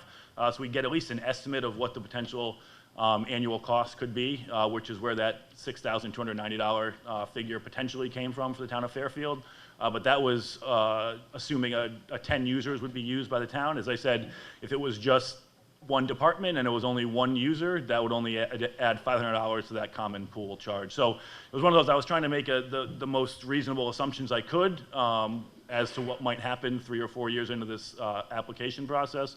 But there were discussions back and forth, but all those items were addressed prior to the board's approval on May 8th. And did he subsequently vote in favor? I couldn't open up the last document. Oh, really? that you sent. I'm Yeah. sorry about that. No, that's okay. It might be that I was... He did not. There was a 5-0 vote in favor with a abstention from First Selectman Tetro. Okay, so Mr. Tetro abstained. Yes. Gotcha. Well, yeah. Okay, thank you. So, yes. My other questions related to this are, as I mentioned, and you were nice enough to comment on, but for the record, the health department, our health department, just put their septic stuff. And you said that this could supplement it. If we so choose, could it supplant it? It could, certainly. So as I mentioned in my little opening remarks, that was actually the health department in the town of Monroe was a pilot program we did. They had some funding via a grant that they were going to lose, I think 3 years ago. And they approached us about finding a mechanism to host some of their septic well completion reports and septic as-built. So we worked out a workflow where basically within the town of Monroe on their kind of intranet in the health department, if they go to the town of Monroe JS viewer, which is a parcel viewer that MetroCog hosts on behalf of all 6 municipalities, they can click on a parcel and then click a little icon in their browser and then scan a document, and it automatically kind of reads the document because it knows where the fields are, auto-populates the metadata, stores the document in Laserfish, and then it creates a link for when you click on that parcel, you'll see basically a hyperlink that says septic, and you click on that and it pulls up the PDF. So it's relatively similar, but it's done via our parcel viewer rather than a standalone application. Okay. And how much, if we are awarded the grant and we have access to this? We already, just for the record, you already have access to this. Yeah, I've already paid for 2 years, and I'm going to pay for a third if this grant comes or does not come. So we already have this? You have the ability to utilize it whenever you'd like, yes. And we just bought a whole nother system, it sounds like. The health department system? Yeah. I'm not sure how that was. I think my recollection of that was something that's been in development for quite some time. It had some grant money a few years ago and then kind of got stalled and then got picked back up. I might be wrong on that, but I don't know if they're Judging, I looked at after you sent the email, Yes. or it was forwarded to me by the moderator. I did some digging around and did find that application on the health department website. I didn't see anywhere where it was being hosted by a third-party vendor or anything, so I think it might be an internal application that was built by the town, but I can't confirm that. That's my assumption based on the fact that there was no sourcing on who created it or anything which normally you see from some sort of vendor. Okay, I did put in a request, Madam Moderator, to get the costs on that, if you could just follow up. And then my other question, and if you could just elaborate for some of us, and I knew you didn't know all the ins and outs of it, was we're potentially looking at a land use permitting software system to the tune of $100,000. Is that something that this system, I know you said it could supplement, but could it also supplant? There's a potential it can. So Laserfish does provide permitting for other areas of the country. There's a county in North Carolina that we've used and had discussions with that uses Laserfish for their full electronic permitting.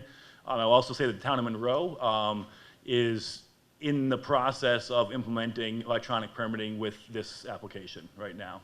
So it's something that we've been working with them on really since the board approved it back in May. One of the other reasons that we needed to move relatively quickly last spring to approve this was the regional services grant that I was using to fund the first 2 years was appropriated by the state and therefore lapsed as of the end of the fiscal year, June 30th. So if I had not, if the board had not approved it and we did not go under contract prior to June 30th, I would have lost all that money back to the state. So that was part of the reason to kind of expedite that process. So we've been working with the town of Monroe. We haven't gotten anywhere with them yet. It's a lot of back-end research within the town, kind of going through their existing process, going through their existing paper permits and working with our vendor to kind of take those paper permits and turn them into a kind of page-by-page permitting application online. But it is certainly something that we're looking to do within the region that, the town of Fairfield would be more than we'd be more than happy to show anyone in the town what we're doing with that once it gets up and running. And also, one of the other nice things about having a regional license like this is that the workflows that our vendor will basically build for us for the town of Monroe, because it's all under a single license, could be copied and pasted basically into the Fairfield and modified as per whatever the internal requirements of the town of Fairfield are. So we wouldn't be starting from completely scratch, although there are some slight difference in the permitting process. All the towns work off the state building code, so there are some commonalities that could be used to kind of, I think, initiate that in a way that wouldn't be starting from ground zero completely. But that's a discussion that's within the town as well, so I don't want to, get in the middle of that. Right. But it's certainly something that is applicable and can be done via this application. Gotcha. And then I know the grant is due and you need to get the resolution. And what was the date that you needed a recommendation from our body? So I have to have the resolutions from governing bodies by the 27th of 28th, I forget what date it is, of February. Of February, okay. And I apologize for the kind of quick turnaround on this. OPM did not put out the guidance for this grant until December 3rd with a due date of December 31st. So about as early as we reached out to all governing bodies was about as early as we could have. We know the turnaround's tight and we apologize for that, but it was kind of out of our hands. Okay. And I know the first selectman, the new administration hasn't really had an opportunity to wrap their hands around all that, but I know they are attempting to do that. A lot of other things, and I had an email exchange back and forth with the first selectwoman last night, and we're going to sit down and talk about this further in the near future. Great. Thank you. Thank you very much. Sure. So I just want to clarify. So what we're really voting, so you've already got this in place and paid for 2 years. Yes. So really what we'll be voting on is whether to sign on to the grant that you're applying for the third year. So it's not. I guaranteed the board at the time of approval that I would provide 3 years of funding. The grant, we added money to provide a third year and a fourth year of complete funding, so it added additional year, and if we get awarded the grant, we would have full funding through the end of fiscal year 2023. So either way, at this point, Fairfield has this available to it. Okay, thank you. Is there another? Can I get just clarification on that? Sure. So we have access to it now. We would then extend the access for another 2 years. Why do you need a resolution, I guess? So the resolution is as per the state statute. Right. We're not really sure. Well, there's a reason why they're in there when this performance grant came out to begin with. We're actually making a case during the session this year that they could pull that language out of the statute because while my region, it's not that difficult to go to 6 governing bodies, the regions with more municipalities have to potentially attend 25 to 30 to 39 governing body meetings to get these resolutions, which is very difficult. I don't envy them in any way, shape, or form. So I basically was going to use my formula funding from the state to provide the first 2 years, and then this year pay for the 3rd year. If we had no grant, that was what we're going to do. We're going to fund it all the way through 2022, and that would be where we would then pick up a cost share between ourselves and the municipalities after 2022. What I decided to do with this grant, because it became available, it hasn't been available the last 3 years, so that we didn't have the option to apply for it since 2016. So with the grant availability and this being a regional priority, something the board had already endorsed, it was a pretty easy thought process to say, let's try to apply for some more money, both to extend it beyond 2022 to 2023, and then add some additional development hours, as well as add that scanning, because that was one of the big things that came up when in discussions with municipal staff is, well, who's going to pay for the scanning? And I said, well, I don't have any money right now, but something that when and if a grant becomes available, I will certainly include that as part of a grant application. So what you're approving is basically the funding for year 3 and year 4 as part of the grant, $20,000 for additional development from our vendor, as well as $200,000 for scanning that will be spread across the region. Gotcha, new monies. Yes. Got it. Representative Carson. Hi, Laura Carson, District 4. Just want a clarification, I'm Sure. just a little confused. You said the reason that we're using that laser fiche is because they're the only one that would do a regional one? Mhm. And that's the reason we're using that, that's why you didn't price out anybody else, as Mr. Tetro wanted? Yeah, well, I didn't price out anyone because I had discussions with OPM, who administers our formula funding grant, which is called the Regional Services Grant. I had discussions with them. OPM DCD, Connecticut Department of Community Development, had provided funding for us to initiate our brownfields program money, which we went out and did a competitive solicitation, and we picked Laserfiche in 2015. So because we were basically making a modification to that existing agreement. OPM said that we were well within our right to sole source that. We weren't creating a new arrangement, a new agreement. We're basically moving from a server that we hosted to the cloud server that provided all this additional functionality, but we weren't really significantly modifying the original terms of our procurement, so they allowed us to sole source this without having to go out. So that's the reason that we did not go procure other ones, was because OPM allowed me to sole source that based on our existing relationship and the fact that it was originally procured competitively. Thank you. I hope that helps. Representative Gale, were you? Yep. Hi, Hannah Gale, District 6. So there are all of these documents that are sitting in hard copies that need to be scanned in order to be placed on this cloud-based server. And the only example that other than the possibility of using it for permits like Monroe is, what else is in these boxes besides things pertaining to the septic fields? Like, what other kinds of things are we talking about? So, as I said before, we use it internally. We've been using it to store all of brownfields remediation documents that we've had. Are you specifically the health department or just generally? Just what is MetroCog going to be doing with this specifically, other than just, scanning the documents pertaining to the septic fields? So, it can be used across any department. As I mentioned, I had some conversation with the building department about taking their historic building documents that are in, plan sets and those types of things, and scanning those in and tying them to the parcels so that they're searchable. So building permits. Building permits, inland wetlands permits can be put in. Anything paper can be PDF'd and put in there, and it's a matter of whether or not it's something that would be publicly accessible or only accessible for municipal staff, as to what sort of permissions you put on it. But you can, anything goes in there. So we're doing brownfields documentations. All of our planning work, when we create a planning study, we store that in there as opposed to storing it on our website. So it's linked to our website, but we're not using the website for our content storage. We're using Laserfiche to store all of our content, which reduces our website fees on an annual basis as well. There's a number of workflows. So there's a contract management workflow, which I'm also looking at for the town of Monroe, as well as the city of Bridgeport is very interested in it, where it basically is a workflow and a process that allows you to input a number of parameters from a contract, for instance, like who it's with, what department, the contract start date, end date, any renewal terms in there. And what it does is the system itself, based on what you put into this form, will then email you or whoever the person would be 180 days out from when it's supposed to auto-renew to make sure that you want to still auto-renew it, or if you want to cancel it. It'll do it 90 days out, 45 days out. So it's a... That software automatically alerts you to all Yes. this? Wow. Yeah. And that's why I like this application, because it has kind of the general just document management, but there's also, so Laserfish started as just a document management company.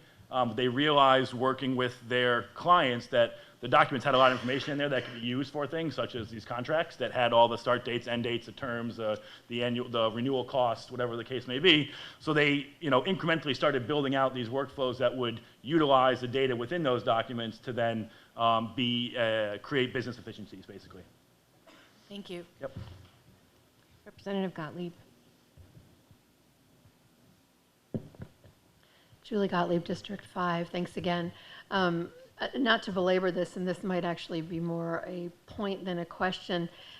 I feel a little bit like it's unfortunate that we have a new selectman in a new office, and it's a little unfair to have them sort of weigh in, but I feel as if we are not really hearing from some of the end users or, IT people who can kind of weigh in, like we're buying a house for somebody and they don't even know what we're doing. And I don't know if I know we were going to ask the head of IT to be here next week for the conversation. I don't know if it's too soon or unfair, or if we can possibly get somebody from the first selectwoman's office, or someone that might be able to sort of give us a feel for, and perhaps it's the town clerk, whether they want it. I mean, I know we're getting it, and we have it, but is this, what are their concerns? What are they seeing as positives and negatives about it? I will say, just to make this point again, the grant that was submitted to OPM by MetroCog does not require support from every municipality. We can still get awarded the grant if Fairfield decides to not endorse it or not support it through a resolution. That does not mean that we will not get the grant. And if we get the grant, you would still be more than open to utilize any of the services provided within. So it's one of the things that we try to do, because it is in our best interest to try to get unanimous resolutions of support, because it helps with the application review at OPM. But it's also not required. So if it's something that is not certain or unsure of, I don't want to put anyone in a position where they're making a decision that they don't feel 100% about. So I just want to make that clear, that it's not something that would negate the grant completely should the town of Fairfield or any other town in our region decide not to support it. Thank you. Yep. But we also aren't committing to anything by supporting it. Am I right about that? You're not committing to There's no cost. $1 of Fairfield money going into anything. And we don't have to use it. And you do not, no. Yeah. Representative Pistilli. Sharon Pistilli, District 3. So when was the start date when we originally have had access to this tool? So I signed the contract, I believe it was, I want to say May 20th of 2019, but I might be off on a week or so. So we've had it for about 8 months.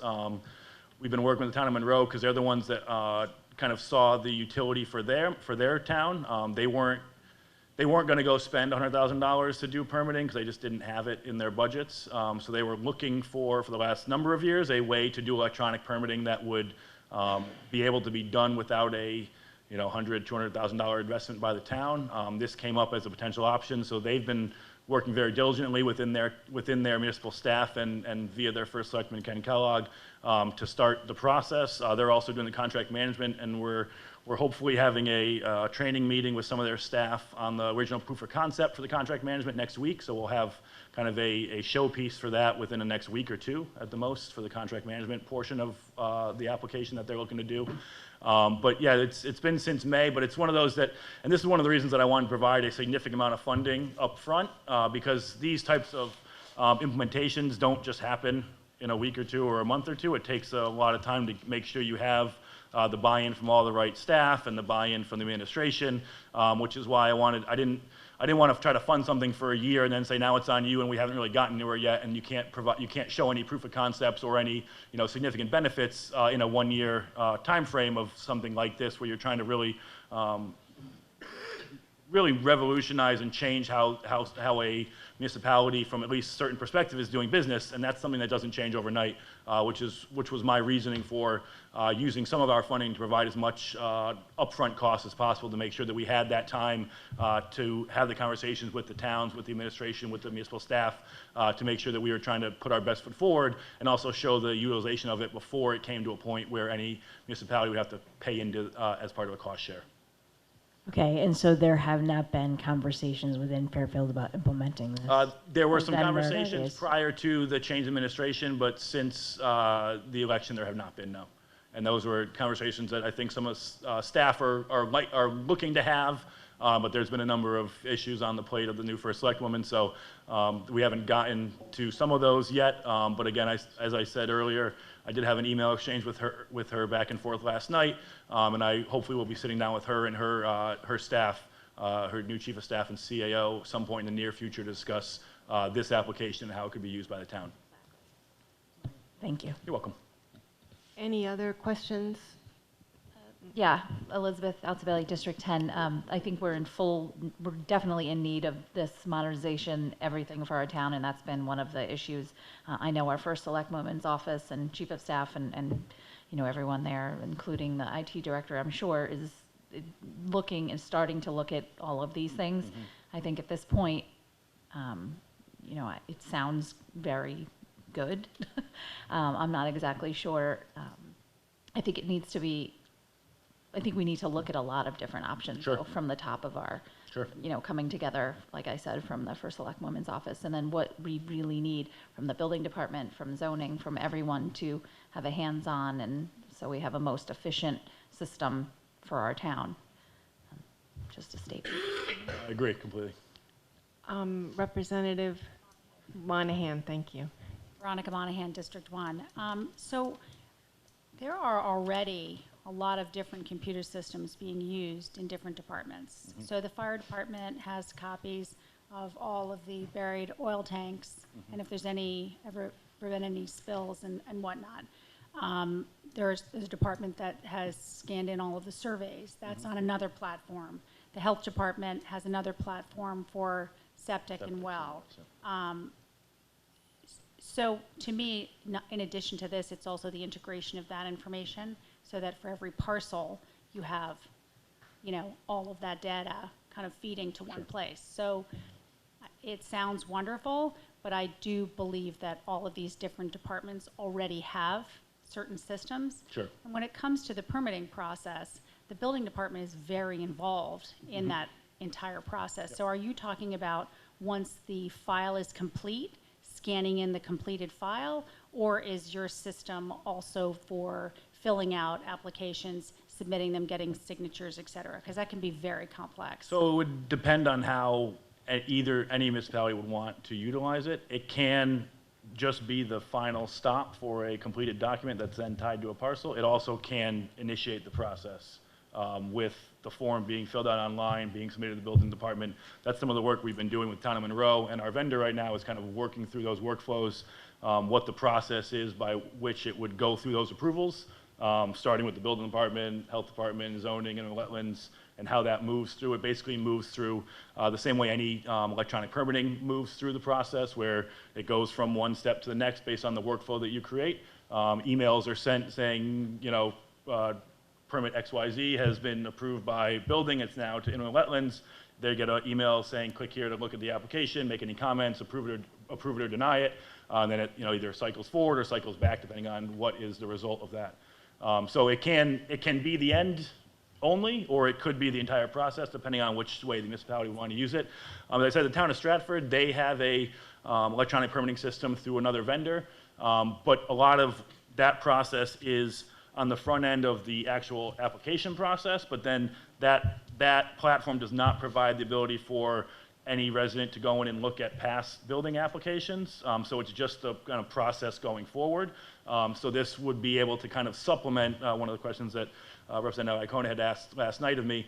If the town did move forward with a standalone permitting system, this could certainly supplement that in a way to host historic documents, as well as host and allow for public access for the new documents, which many of the other permitting softwares, they work on the process to get it from start to finish, but then once it's finished, they don't allow public access to see the finished document. So it could work in any way. It's a matter of what the town would like to use and what are the priorities and how it would best be utilized. And that's one of the reasons I really like this product, is because it can be used in either a very small, just document management perspective, or could scale up to, being able to help run an entire municipality if you wanted it to. And you can kind of use it anywhere in between that as well. Representative McDermott. Thank you, Mark McDermott, District 7. So just to be clear, the clock is already ticking on these 3 years. Is that correct? Did you say it started in May? Yep. So we've missed, 8 months? Yes. Or so. So we have a little less than 2.5 years left to start using this system. Potentially 3.5 if I get the grant. Yeah, okay. So, well, let's hope you can manage that. So this sounds kind of like my rec center gym membership. I bought it, but I never use it. So the downside is you're not healthy. But no, you couldn't tell, Peter. Come on, I haven't seen you there either. So. Fit as a fiddle. Heart sticking away. All right, so obviously there are a lot of departments that should weigh in on this, but I don't see any downside of moving forward with at least approving this. So it's there. So if they want to use it, they can use it. If they don't want to use it, then they don't use it. And that's basically how it was left. It was one of those things where there was support from a number of municipalities in the region, a majority of municipalities in the region, so it made sense to move forward. It's something that there was no binding agreement from any municipality to provide any cost share going forward. You didn't have to use it, and I set up that way for that purpose, so that if you came to a point and said, look, this isn't working for us, you're not bound to do it, you're not bound to any sort of cost that the town would have to incur on it. But if you do use it and it's meeting your expectations and you continue it, then we will work out what the cost share is when we get to that point. But that's why I tried to set it up in that manner, so it wasn't binding anyone, but also provided all of the utility and function that was there if and so you had at any point wanted to use it. Thank you. Any other questions? I will say, just as a side note, that we kind of started our GIS program off in a similar manner that was grant funded to begin with back in 2013, 2014. That was created the parcel layers and the parcel viewers that are used I think we have about 60,000 to 70,000 hits on the parcel viewers across the region every year. And all those people are people that likely would have had to go into a town hall to talk to someone and ask a question, that they're now accessing that information from home, which is why Monroe tried to utilize that and add the septic information to the parcel viewer, so that when someone asks for it, they can just send them to the viewer and have them go find their property and click the document, and it's right there. So it's one of those and that's why, again, I want to provide some funding up front, because I think it takes some time to really understand the value and utility of a brand new application like this, and I didn't want to put any cost on the towns until they could really see that benefit. Thank you very much. I think we're all set. Yeah, thanks so much for coming in. If you want to come Monday, Representative Beauvais. Hi, Lauren Beauvais from District 7. Question about it's modules. Can you buy different modules with this? So it's not modules. It's all included in the single cost. Is there any customization? So using the permitting, or using the contract management, or using the FOIA request, all those are done via workflows and forms that are all included in our single licensing cost. So you're not buying specific modules for contract management or a specific module for permitting. It's basically all included as part of the one license cost. That basically can build out any workflow you want based on how you want to develop it. So it's not a cost per application, it's a cost for the entire management system. So if everyone's using it differently, there's no customization needed? No. It's ready to go? It's ready to go. So Monroe can use it for contract management and permitting. The town of Stratford could use it for their zoning applications. City of Bridgeport can use it just for their FOIA requests, and it doesn't change the cost. And That's all built it's in. very secure. Yeah, it has full DoD certification for security, and all the cloud-based servers are based in the United States. Are those hybrid clouds? That I don't know. I just know it's certified by every DoD and every other intelligence agency to be used. It's used heavily in the government and financial sectors, so it's very secure. And there's no like I said, all the actual servers are located in the contiguous United States.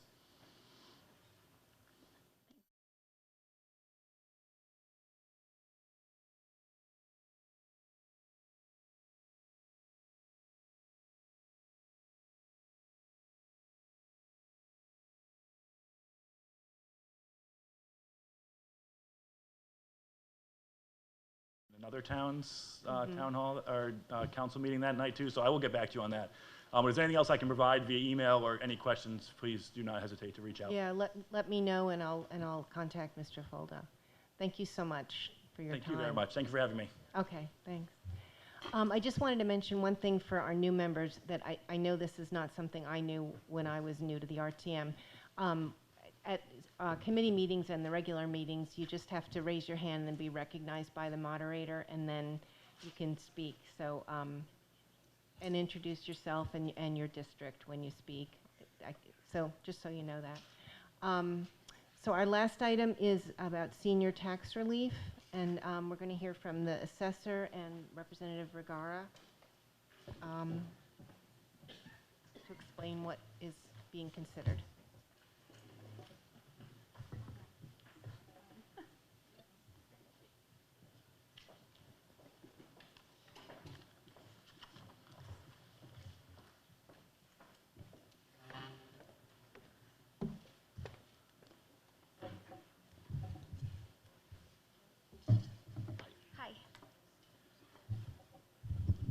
Hi, I'm Jill Vergara. I'm an RTM representative for District 7, and I was formerly the chair of the RTM Senior and Disabled Tax Relief Committee.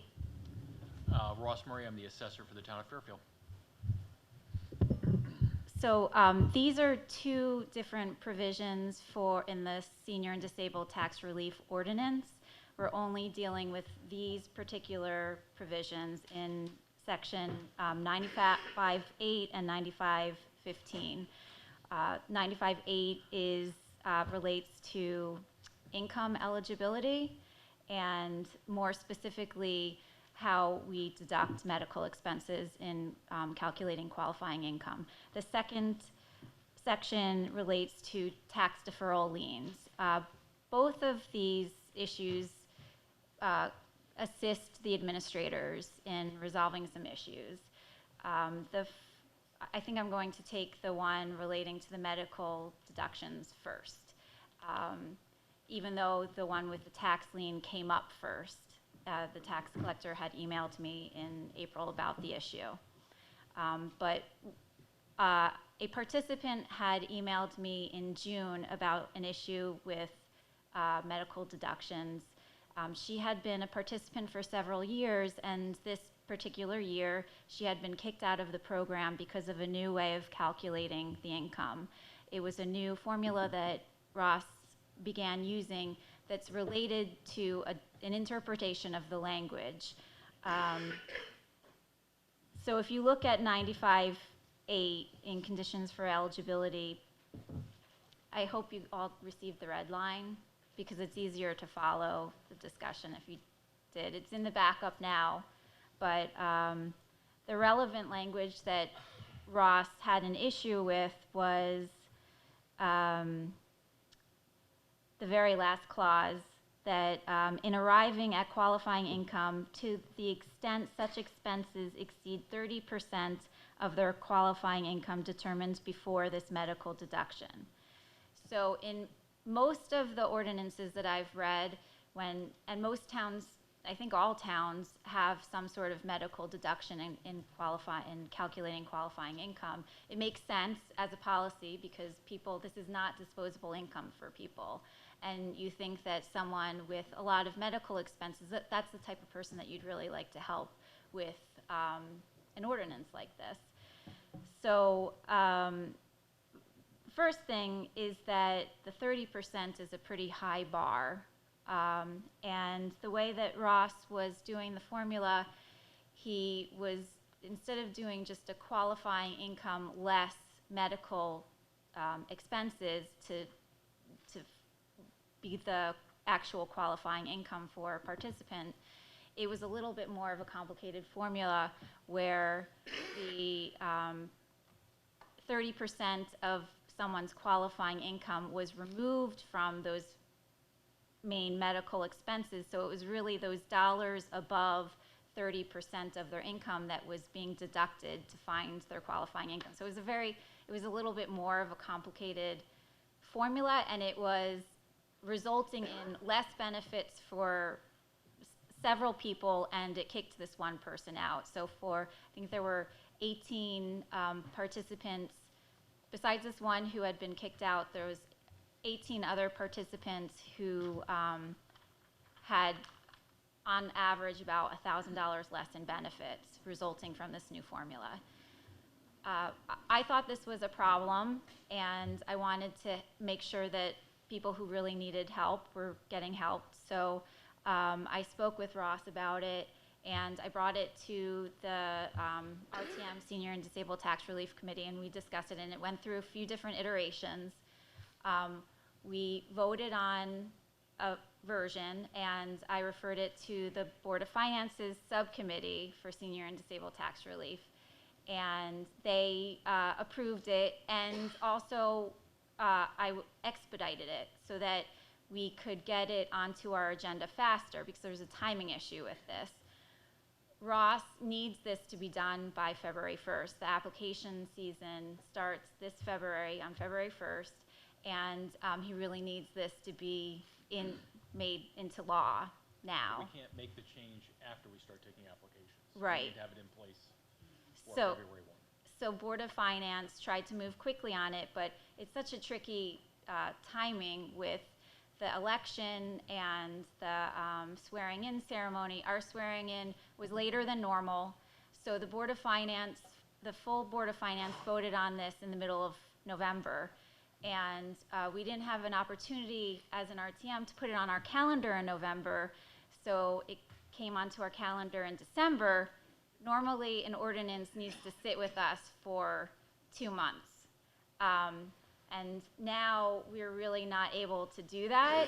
And because it was referred to LNA, it got approved by LNA with some one revision by Representative Messina. And so now I'm in the position of having to ask the full body to suspend the rules at our regular meeting so that we can vote on this at our next meeting. I really hope that we decide to do that because it will help people who are most in need. And I think it's a very good correction to a problem, and it's been fully vetted by a lot of different bodies. Including the town attorney Baldwin. Right. Stanton Lesser reviewed this, and also I sent it to the new town attorney, Mr. Baldwin. Are there any questions about that specific one with medical deduction? Representative Gerber. I just want to reconfirm. So the medical deductions now, you don't need to do a calculation, you just need to see their tax return, right? Correct. That's with the revised language. Right. It's the eligible medical deductions would be what is now reported on their 10. Right. It's written in such a way that if the IRS changes the code, we follow suit. And I just see that as a win-win because it simplifies everything for Mr. Murray. It makes it even more transparent for someone reading the ordinance. They know what the formula will be. It's just going to be the income less the medical expenses. And then it also helps people that we really intended to be helping with the ordinance. Okay. Any other questions on that change? Doesn't look like it. Okay. Did you want to describe the other one? Sure. And so the second one with the tax deferral lien, the tax collector had written me in April about an issue for tax collection with these deferrals, and he wanted a firm date for when to collect because there was nothing specific in the language, in the existing language, and he wanted a time frame so that there was no flexibility. He didn't like the flexibility. I looked at a few different versions in other towns, and he had initially asked whether, I think he asked whether two months or maybe it was very short. And so the committee had thought that we didn't feel comfortable with such a short time frame, and I saw other towns that gave a year. So we added in a year after someone's death that he could collect on the liens for the deferral program. And that collection would only, occur if the house isn't transferred to a new owner. If it's transferred to a new owner, it's collected at the closing. If the spouse is eligible, the spouse would continue with the deferral if they chose to do that. It's only if the person passes away and the house does not transfer, or possibly a child goes into the house and is not eligible for the program, the deferral can then sit and not get collected. Yes. This is to prevent that. And Representative Messina made a very good correction too in section C. She added that 1 year time frame for when the property is no longer someone's primary residence. Any questions about that change? Okay. So we'll be, in order to meet this February 1st deadline, at the meeting next week, we'll be asking to waive the 2-month, suspend the rules so that we don't have to have this before the RTM for 2 months and we can vote on it this month, which is the first month, because that'll make the assessor's job much easier and make it available to everybody. Okay. Thank you very much. Thank you. Thank you. And if I could just add on the MetroCog presentation, that myself and many of the other department heads have been working probably since early this summer, developing an RFP for a permitting system. So that is in process, and the goal is to have the RFP issued and funding in place with this budget cycle. So you'll be seeing that in this budget cycle. And that's not part of this same software, right? It's a different this- permitting system. We're looking at a permitting system, that takes the app, emails everybody, emails the applicant at different points in time, takes payments, does all the workflow. Representative Iacono. You opened yourself up because you sat there and then opened your mouth about this. So why can't the MetroCog thing do that for you? I don't know. That's a better question for Dave Kelly. I just Okay. thought I'd let you know that this is. Yeah. No, that was that was the reference that I made, that there's a $100,000 request coming down the pike. So I was like, why can't we use the MetroCog thing? But I'm not familiar with that. okay. I had to go there because you chirped in. But thank you. Thank you very much. Now we'll meet as committees. Oh, okay. Do we have already? Yeah, we had in.